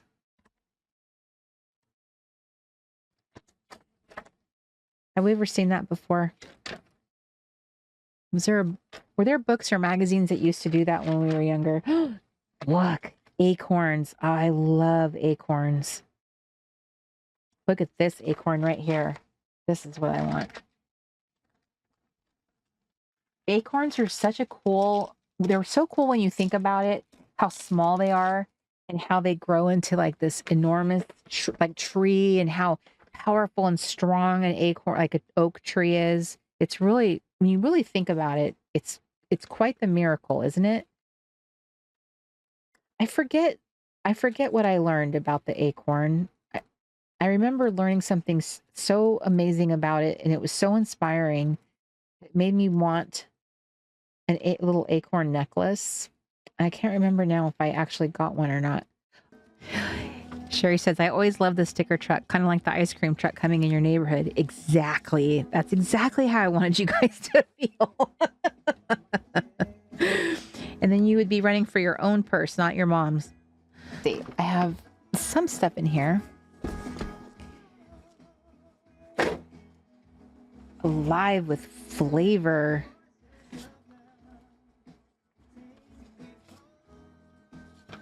Coffee, Red Circle coffee, 8 o'clock coffee. Huh.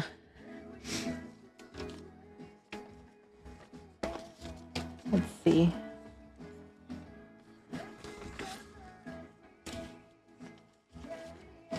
Good night, Rebecca.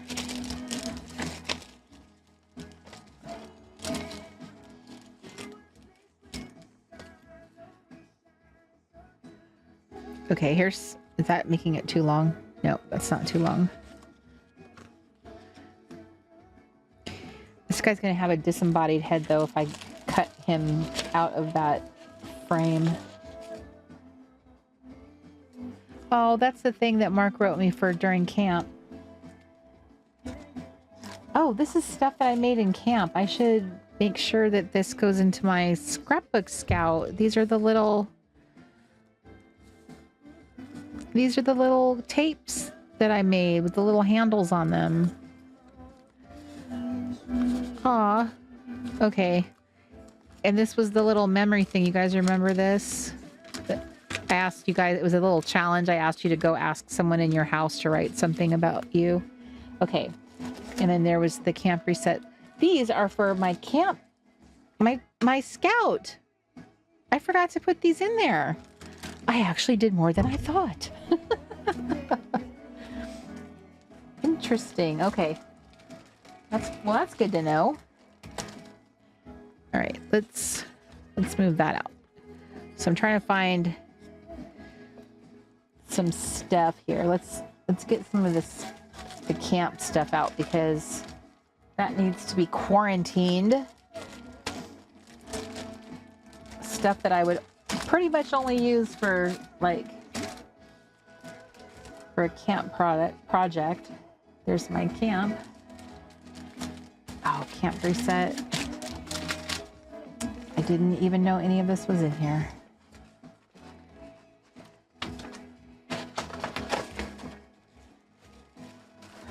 Okay, here's some map. Map is always good. The colors and stuff can be really cool to work with.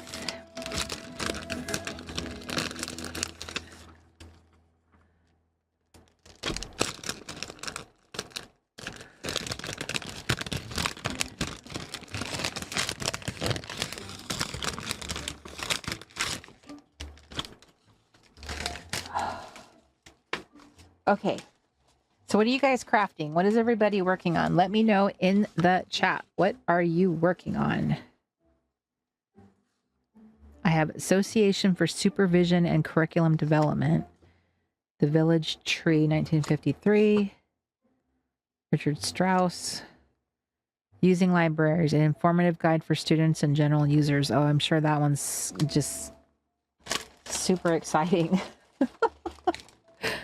It's probably a snooze fest. Oh my goodness, I am yawning. Okay, so, I want this. I'm going to use part of this strip, which is technically it's a summer pattern from my scrapbook scout, but what the heck? What the heck? I'll just do it on this. Darlis is finishing up Camp Scout, last 2 pages. Carrie is making dog food. I'm assuming that's what you made. Lauren is finishing up my scrapbook scout. Karen is fussy cutting fall printables. Diana is working on library cards.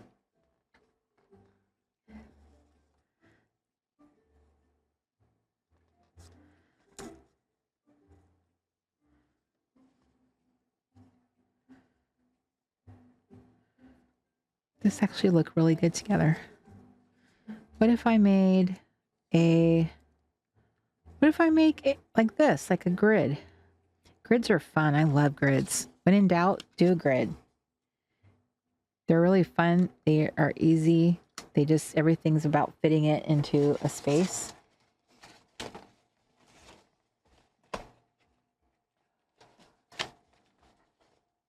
have this fun little stack of the cards from an actual real library. These are like, you can tell these are all like typed. Origin and Development of Northeastern University. George Washington, the Journal of Major George Washington.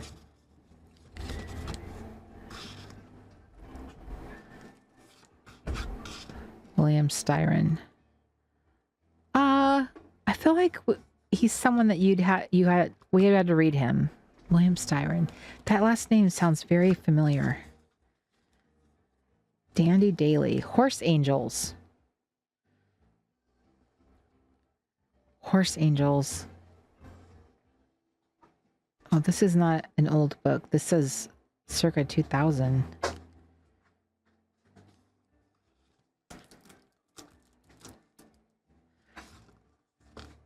Recovery from alcoholism. This is so interesting, the collection of stuff that's in this, this random group of cards I bought on, what do you call it, on Etsy. Wealth and Power in America, Analysis of Social Class and Income Distribution, New York, Prager, 1962.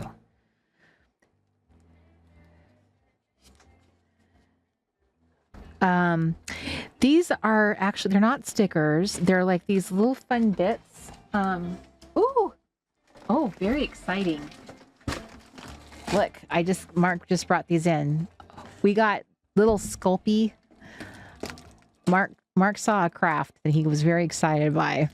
So he wanted I don't know, there was like, if you got $50 worth, you got free shipping and some, I don't know, a discount. You got discount and free shipping.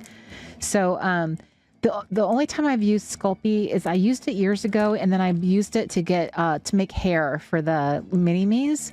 So I wanted to make some little characters. So but I told Mark he needs to make them with me. So we're gonna make some. But they just got delivered. So your question, Rachel, is you asked about these. So these came from an Etsy seller, and these are very precious. I don't use these very often. So they're like little bits of little papers that are like gathered together, and I think they're coffee stained or tea stained, and then they're stitched across the top. Now, it would help if I knew the seller offhand. I believe this seller is the same one that I buy these from. Fun Life on a Budget? So try Fun Life on a Budget and see if you see this one. Because I've bought a bunch of... There's two sellers that I really love, and I stock up on this style. And then there's another seller that I possibly got these from. So there's another one that makes these type of strips too. And I've had these for many years because I would say at least 3 years, because I hoard them rather than use them, and I use them sparingly, but these really sparingly. I should probably not do that, huh? I should probably use them. Look how fun that is though. I just love, when I get my sewing machine set up, I'm going to try to stitch stuff like this. I have the We Are Memory Keepers sewing machine, so like the one that does paper, and then I have my actual sewing machine. So into the cottage it shall go, and I'll have to import you, Justine, so you can show me. You have to reteach me how to use my sewing machine. It's been so long since I sewed anything. Also, I'm the worst sewer. I have such terrible habits. I'm super lazy about sewing, and I am one of those people that even though I try to be careful, I will sew like something I used to make all the time was pajama pants. I would make them for gifts and stuff at Christmas time. So I'd make them for like my dad, my daughter, my mom.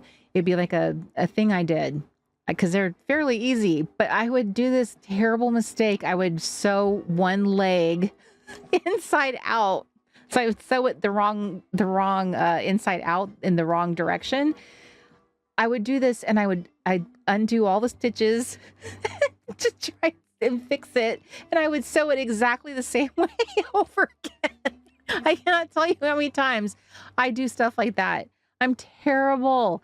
I don't understand myself. And the older I get, the more it continues to happen. I fear for myself.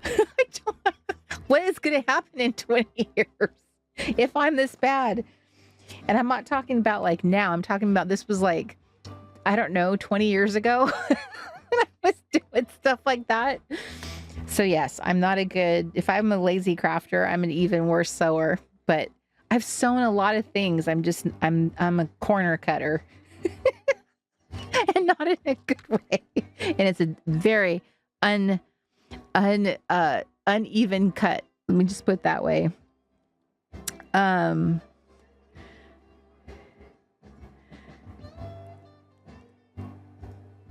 Let's see. Good night, Ellen. I probably missed that. Justine's sewing traveler notebook covers, and Lucy's working on embellishing her new planner. Annie's doing quilt pieces. I just noticed I caught those on just caught those little additions. Okay, so I'm going to add those and that. Ooh, how about that one?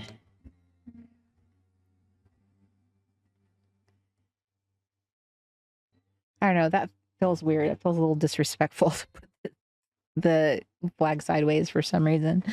Okay, so what do I do here?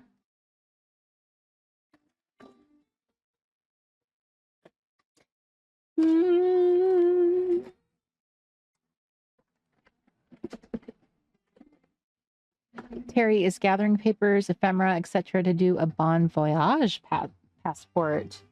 That sounds fun. I'm glad that you are crafting, Miss Terry. Included a free tool, which you're gonna love. Ooh, that's nice. I love when people put free stuff in there. Hexagon mosaic cutters.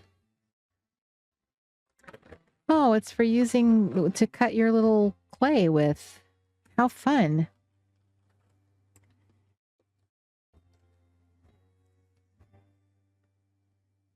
Okay, so how about, I guess it doesn't really make sense to do that unless it's attached to something. Okay, we'll leave that one out.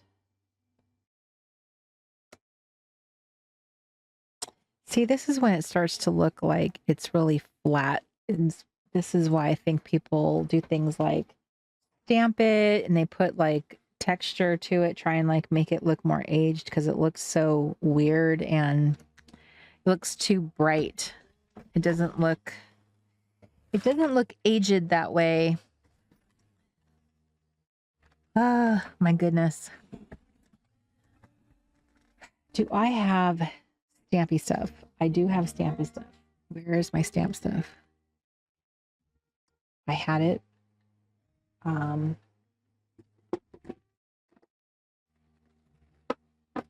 it seems to me that somebody may have moved my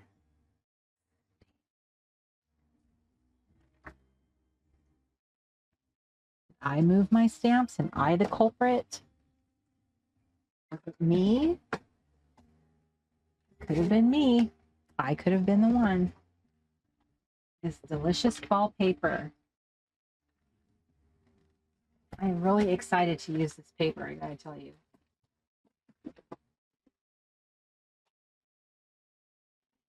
It's really funny when you look at something and you go, in a different time, I don't know that I would have picked out those papers, like sometimes you have to be in the mood when you do stuff. Ooh. All right. Let me see if doing this helps.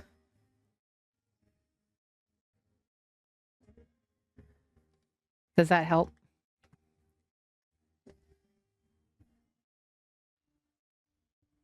Well, that's definitely, Sherry says the zigzag stitch on paper is extremely easy to do. I just make a bunch at one time, use different color papers.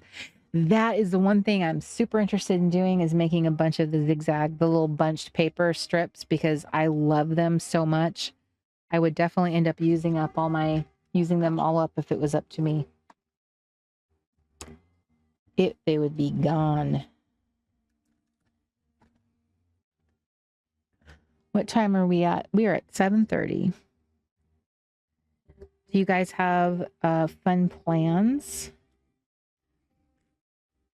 I am going to be working on the Happy Place Club because I went from working on camp all the time to doing this. So I am going to get that all prepped and get the little kit done, and then that is my big goal. And then I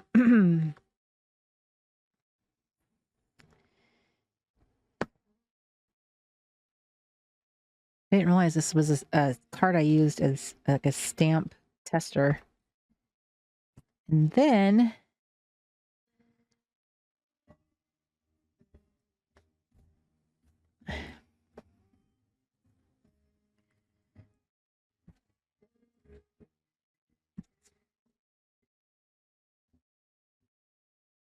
figure out how to get this cottage project underway.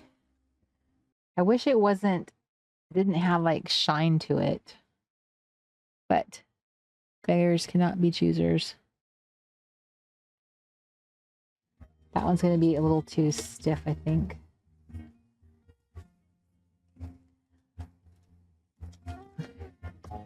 That one's smaller.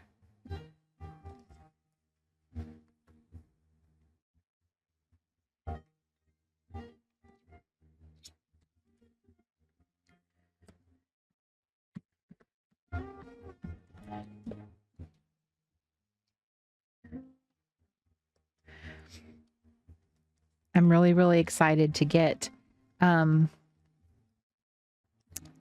Crafty again and be in a new little craft space and start making workshops and all of that. Like, that just feels like so long I have been waiting.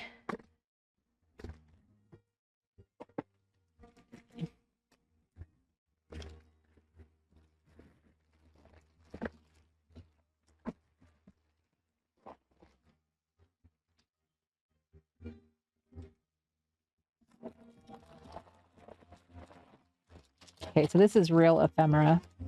This is real stiff. They're real photos. Boy, what a difference when you have like the real stuff versus canceled checks. Bobby Phillips.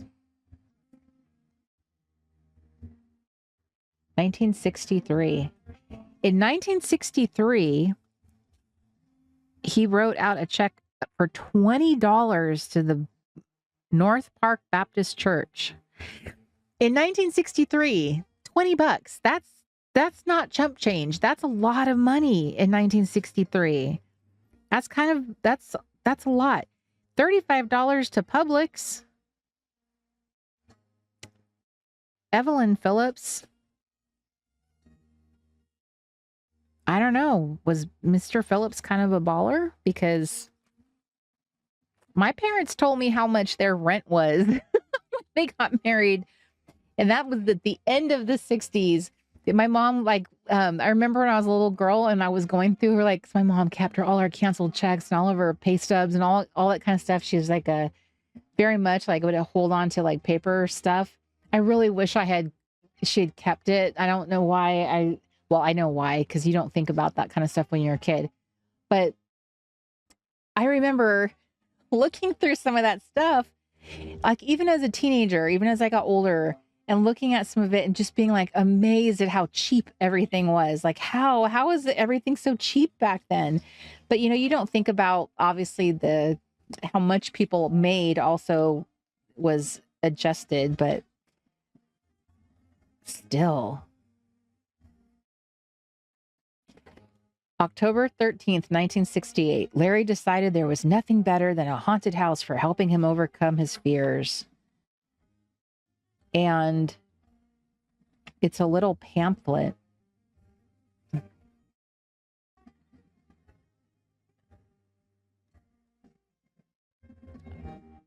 have a feeling this is something he got Somebody handed this to him in his little trick or treat bag. That was probably something somebody in the neighborhood handed him instead of candy.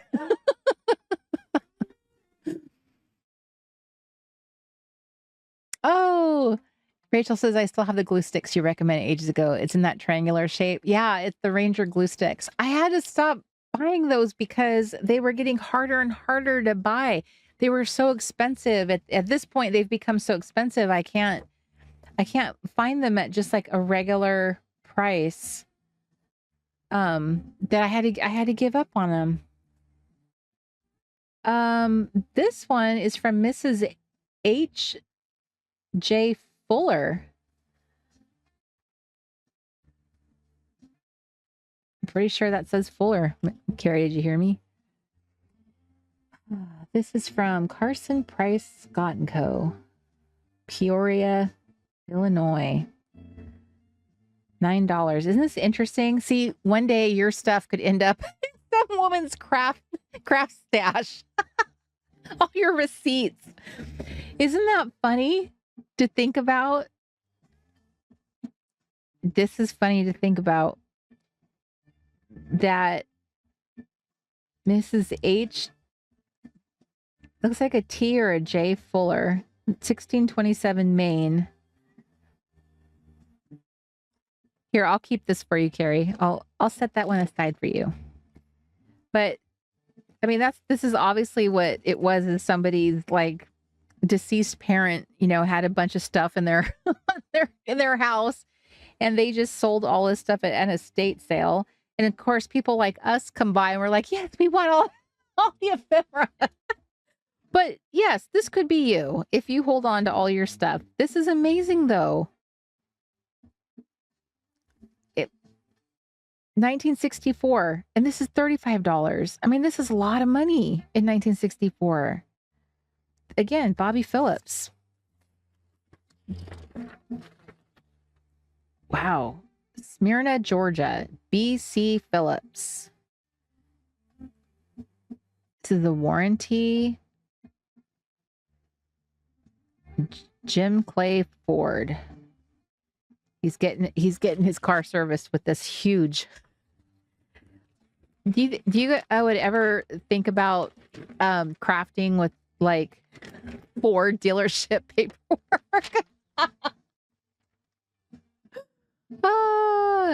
This doesn't look as old and ancient. This looks pretty current. This doesn't look old. This looks like you can tell by the handwriting, isn't it funny? This does not look like, I don't know. This doesn't look like an older one. This handwriting looks more current to me. I could be wrong. I don't know. I'll have to look closer at that one. On first glance, it doesn't look like old stuff, but it would be weird if it was newer because look at the stuff it's with. So this is September 1961, and it's $29 balance. Payment now due, $5. This is on a jeweler's. And here's those little stamps. It's so interesting. Ooh, a wedding. No, this is not a wedding. 5th annual banquet. It's a banquet in 1931.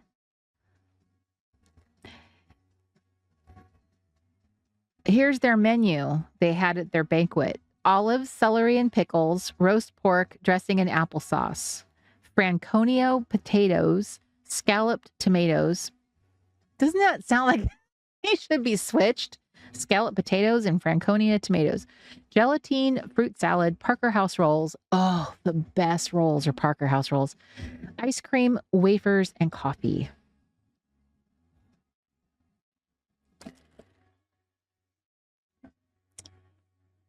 A wish for your birthday. March 18th, 1937. Yeah, whoever this was, they held on to a lot of their stuff. They held on to it for a long time.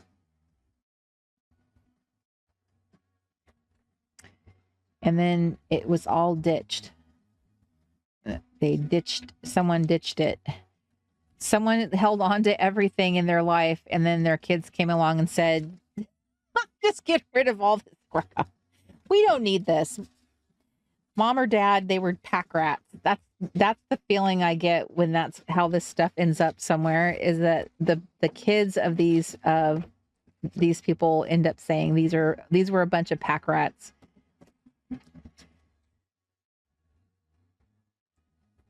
And see, BC Phillips, that he got a letter from somebody in the military.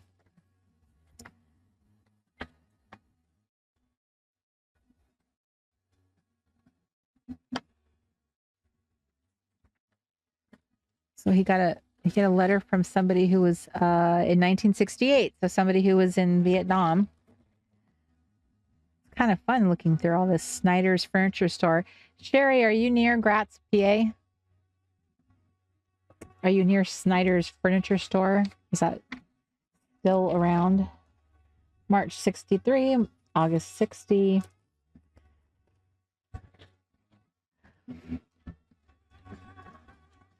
Rachel says, I found one of my grandfather's pay stubs. It was from when he was a mechanic at Ford dealership, and it was from 1962, and the check for a week was $167. Melanie says, yes, I have my grandparents' checks and paper stuff, but can't bring myself to use them. I can imagine that feels different, because you know, once you've used it, it feels like that's it.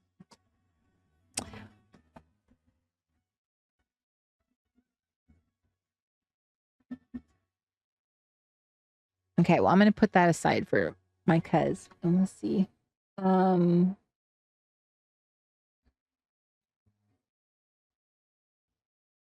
You don't think so? Okay. Hi, Misty. Good to see your little face. Okay. Got some of these and just some randomy.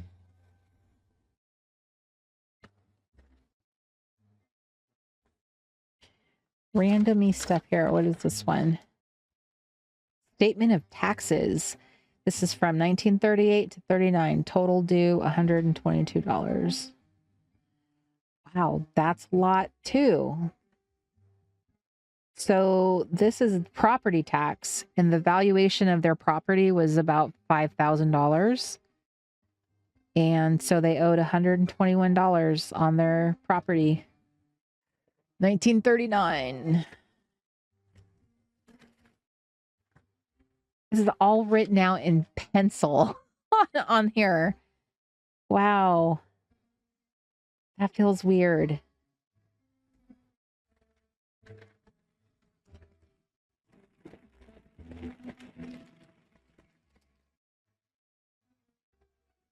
Here's Florence, South Carolina. Do you guys ever buy random ephemera online? Have you ever found cool stuff?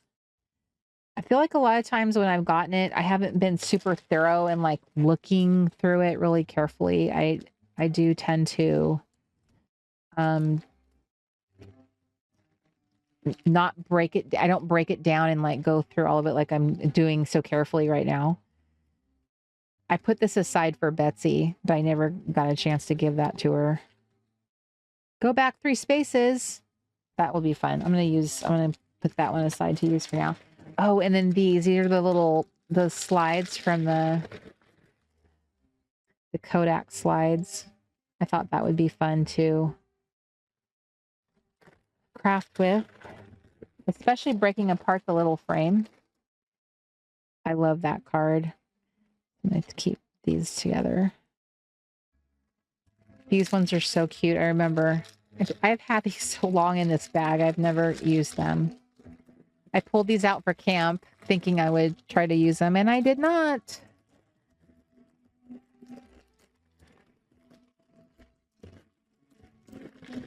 Okay, look how cute these are. Aren't those adorable? She's adorbs. Those are the 2 little girls on here. Do you remember this little style of illustration? Don't look at my cards. That was the card on top. Mark Speaker.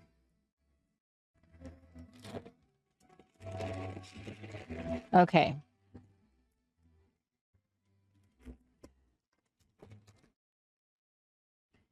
All right, I'm going to use Miss Audrey.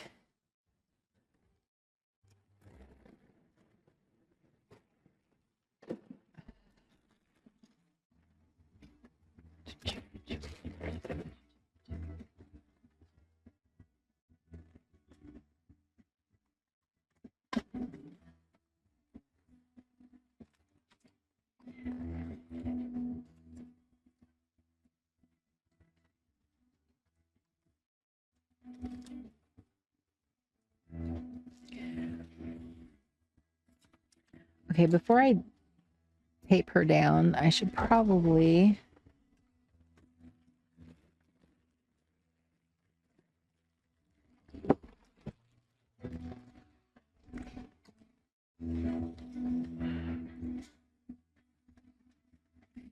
Hey, Michelle Massey. She said you get better stuff than I ever get.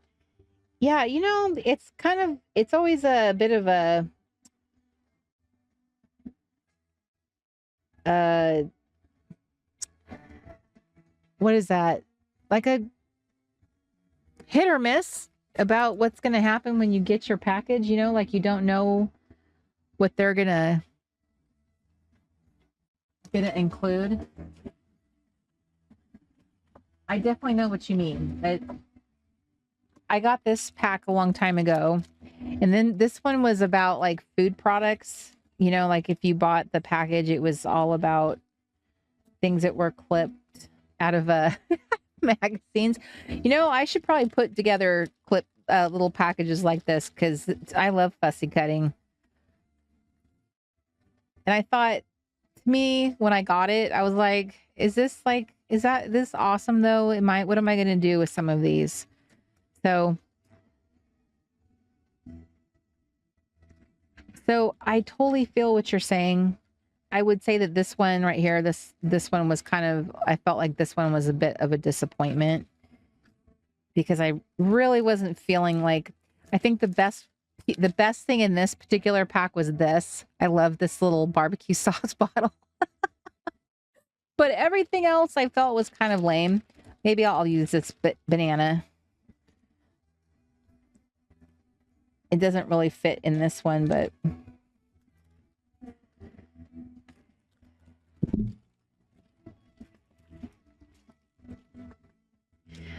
I try to avoid the random ephemera packs. I try to be like buy really specific ones.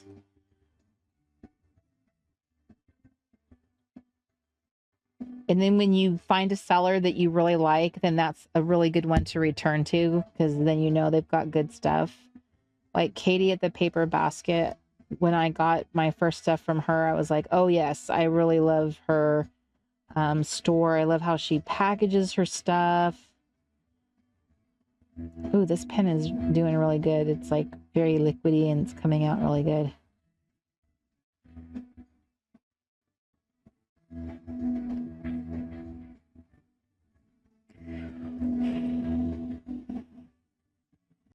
I know I don't like using photocopies of things. I like the original. So like if I buy ephemera, I don't generally copy it. I just use it. I don't want to have copies. I want to use the real thing because it just doesn't feel the same when it's a copy. It's like to me, the whole point of buying it is to like see the texture and to feel it, to see all that, like, you know, the grittiness, like the realness of it. And then to me, it's like, then you're just hoarding the stuff, just like the person who had it did. You're a double hoarder. I'm trying to find something. I have these little mystery mask. I don't know if these are two.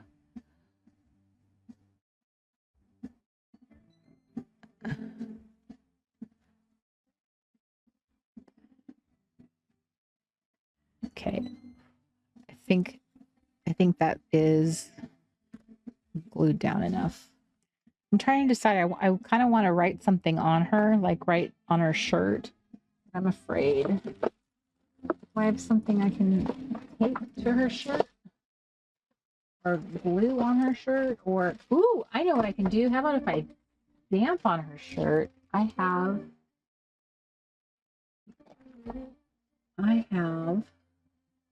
white ink. Ooh, that'll be scary. Okay. All right.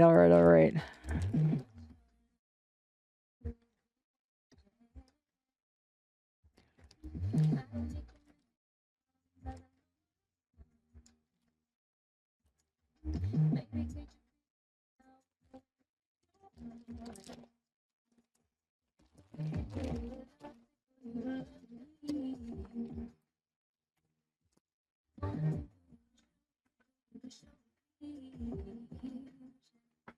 wish I had the stamps that I've ordered. I ordered a bunch of new stamps, which is kind of funny because I don't really use a lot of stamps, but I did pull the trigger and get some. Okay, what could I do with here? Do I have a stampy thing? What do you call that? Like a little, the blender? Do I have one of those? I feel like I do, but do I have them handy? I'm sure I don't. I'm sure they're somewhere buried. This is exactly why you're supposed to have those. For this exact moment, I could give her a totally cool little starry little shirt.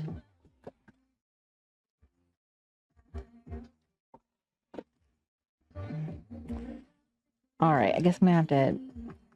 I could. That's true. All right, I'm gonna do what Misty says. And again, if I mess up, then it's Misty's fault.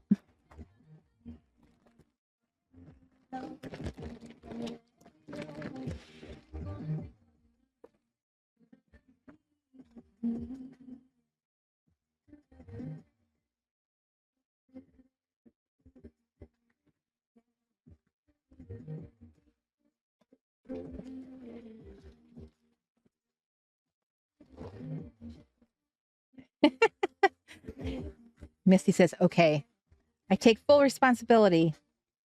She didn't really say full responsibility. She said, okay.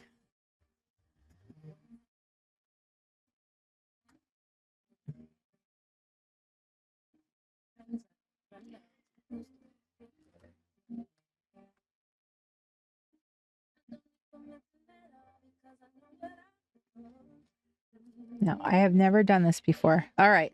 There's my agreement. There's my legal bond that I got from her. So here's my question. Should I just hold it down and do it, or should I tape it down? Oh goodness. Oh.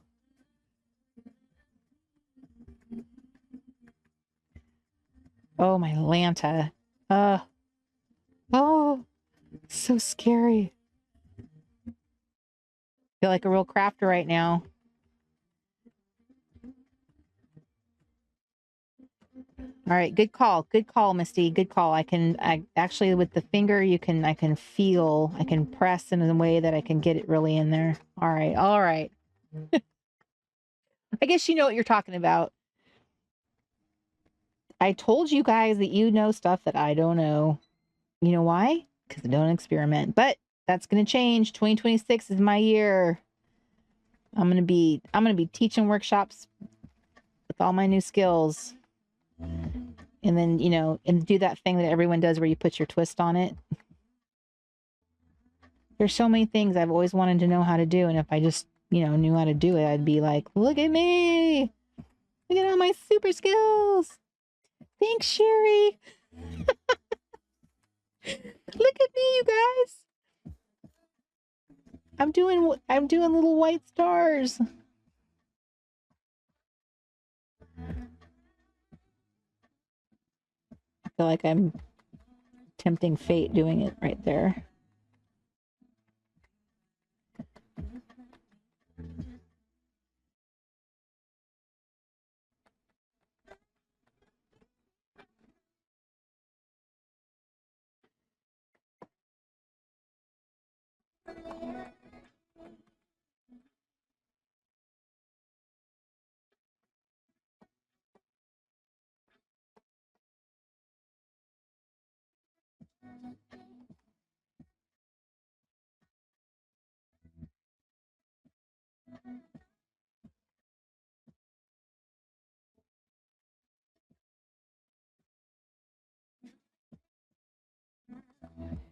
This paper that this is printed on, I think is like photo paper.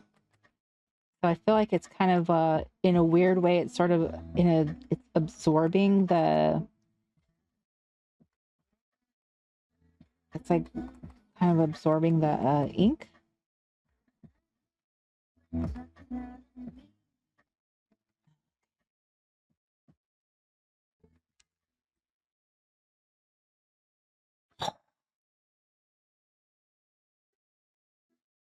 That's super cool. She looks super mysterioso.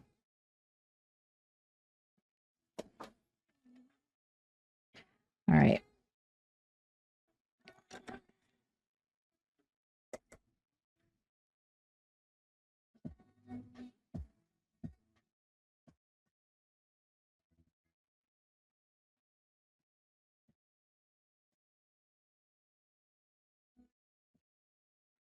I know that the pen is like, there we go. Maybe we'll like it now.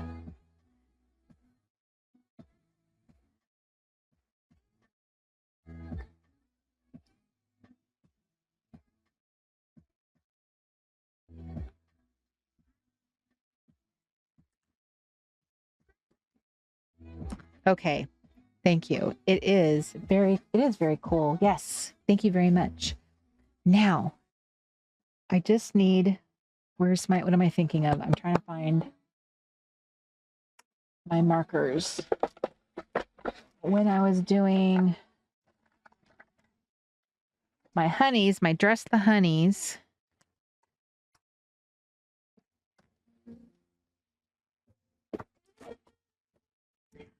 just a reminder to sign up for my newsletter, which you can do at the Cozy Cafe. Sorry, that's not true. trg.cafe. I have no idea. No idea. I have no idea. Okay, I have a feeling that is going to be too dark, so I have to stop. Stop right where you are. Stop with that. And where's my other brush pen? Where's my brush pen? I just feel like I'm gonna regret that. Where?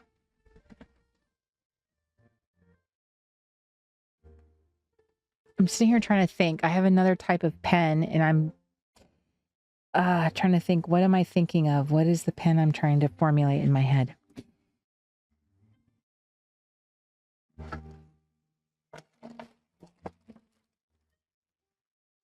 Thank you. Thanks, honey. trg.cafe.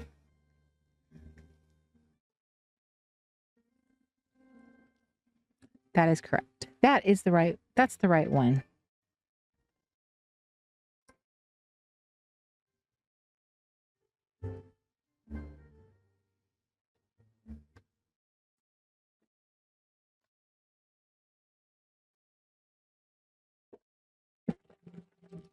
Okay, I'm gonna have to figure it out here. Maybe I could use a pencil.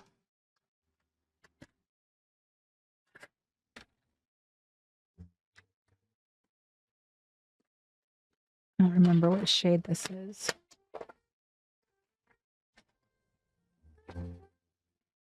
Nope, that is too dark. The pen I'm thinking of is more like a wash. It's not going to make it solid, and that pen is going to make it solid. So I have no idea what my brain is trying to formulate right now. Like, what am I missing? So I need to do something for the background. I just can't figure out what. What does it need to have on the background?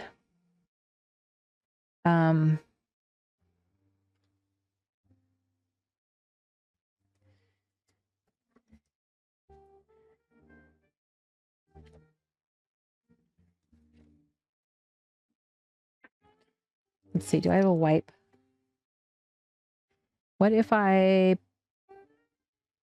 this was on the background and I feel like I wanted to do something like a pattern behind her or something. It just feels like this is a little too plain or something, but maybe I shouldn't rush it. Maybe I should sit with it because I don't want to, I want it to be like awesome sauce. I don't want it to be rushing the process because that's like really cool. I really like it. that little mask sticker turned out to be the perfect size for her. She's mysterious. So I'm gonna save her, and we shall revisit Audrey and see if I can figure this out.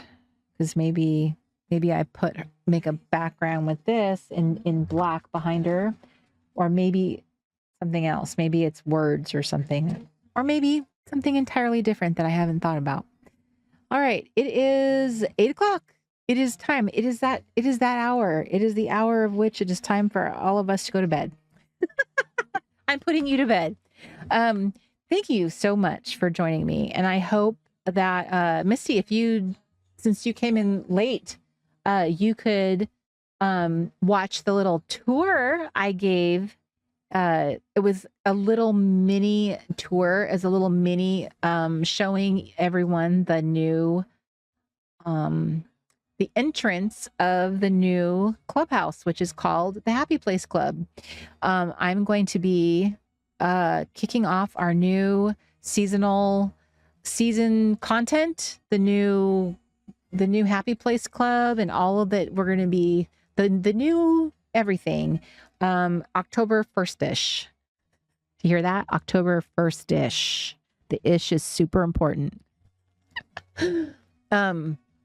So I'm hoping that we're going to be embarking on this really fun collective adventure of having this fun, cozy, practical, yet creative project, to work on, and, to just that's not even a good word, but to craft up, to do. It was, and you too, Diana, it was good to see your little face. Thank you for joining. A commonplace book can be a really fun place to just continue to add to over time. So you can make it, and then you're just sort of adding to it over time. And I think finding that really simple recipe for it, that simple formula, if a lot of us can tell that what kind of season you're in, if this is kind of a busy time, there's a different way of doing your commonplace book that might be like a simpler version, a messy version, a experiment version, like I talked about, is what is a good fit for you. If you're just I just want to try it out and see what works for me, then try the messy version, where I'm just going to experiment and try things.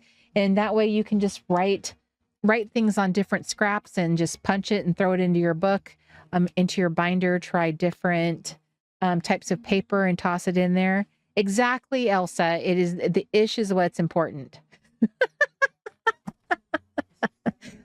Exactly. So I hope that you guys have a wonderful weekend. I moved our late night here to this weekend because I wouldn't be available next weekend. We are hopefully we're making a quick trip down to California for a wedding, and then I shall be back. So I actually won't be around for my little debut. That's a little bit awkward. But I will be sending out a newsletter to my entire newsletter list to say, hey, the Happy Place Club is open, and sending out all the details. I will send out the details about the Crafty Girl Play Kit when it is available. That is where the whole Commonplace Book project will be packaged. It's part of that little kit. It's very simple. Okay. It's very simple. Usually with the Reset Girl stuff, I'm like, woo, making everything all big and fancy, but it is not. It is designed to be simple. It's going to be very simple, sleek and simple. I'm setting the expectation right now, sleek and simple, because that's the kind of attitude I want you to have about this. This is like an easy breezy kind of thing. And it's going to be just low, just, what am I trying to say? It's like more of a low effort kind of thing, an easy, simple, just, hey, this is really fun kind of project, just real light. So I will be, back in 2 weeks for another late night crafty club.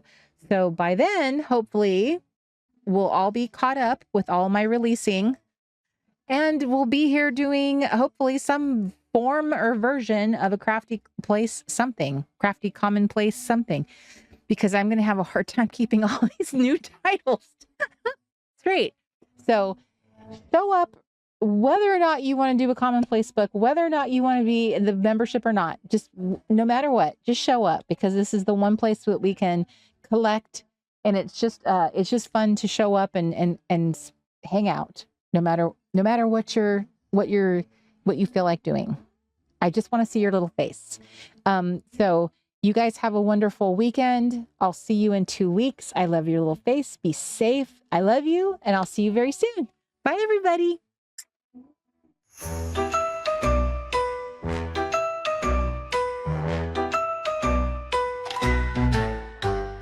Gather round, it's Friday night. Time for crafts and pure delight. Paper, scissors, let's get started. With vintage tape, we'll be wholehearted. Every honey deserves her day in the sun. With enamel dots, we're ready for fun. Layer in circles and punch stars too. In the late night crafty club, it's all for you.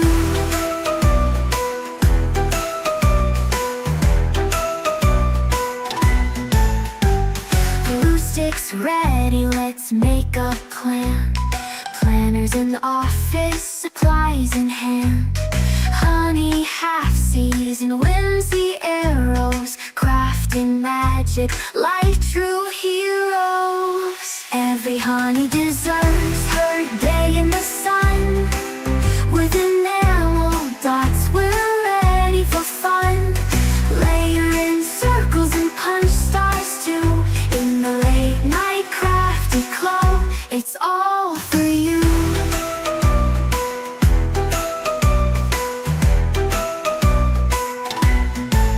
Doodads and gumballs, let's create a scene.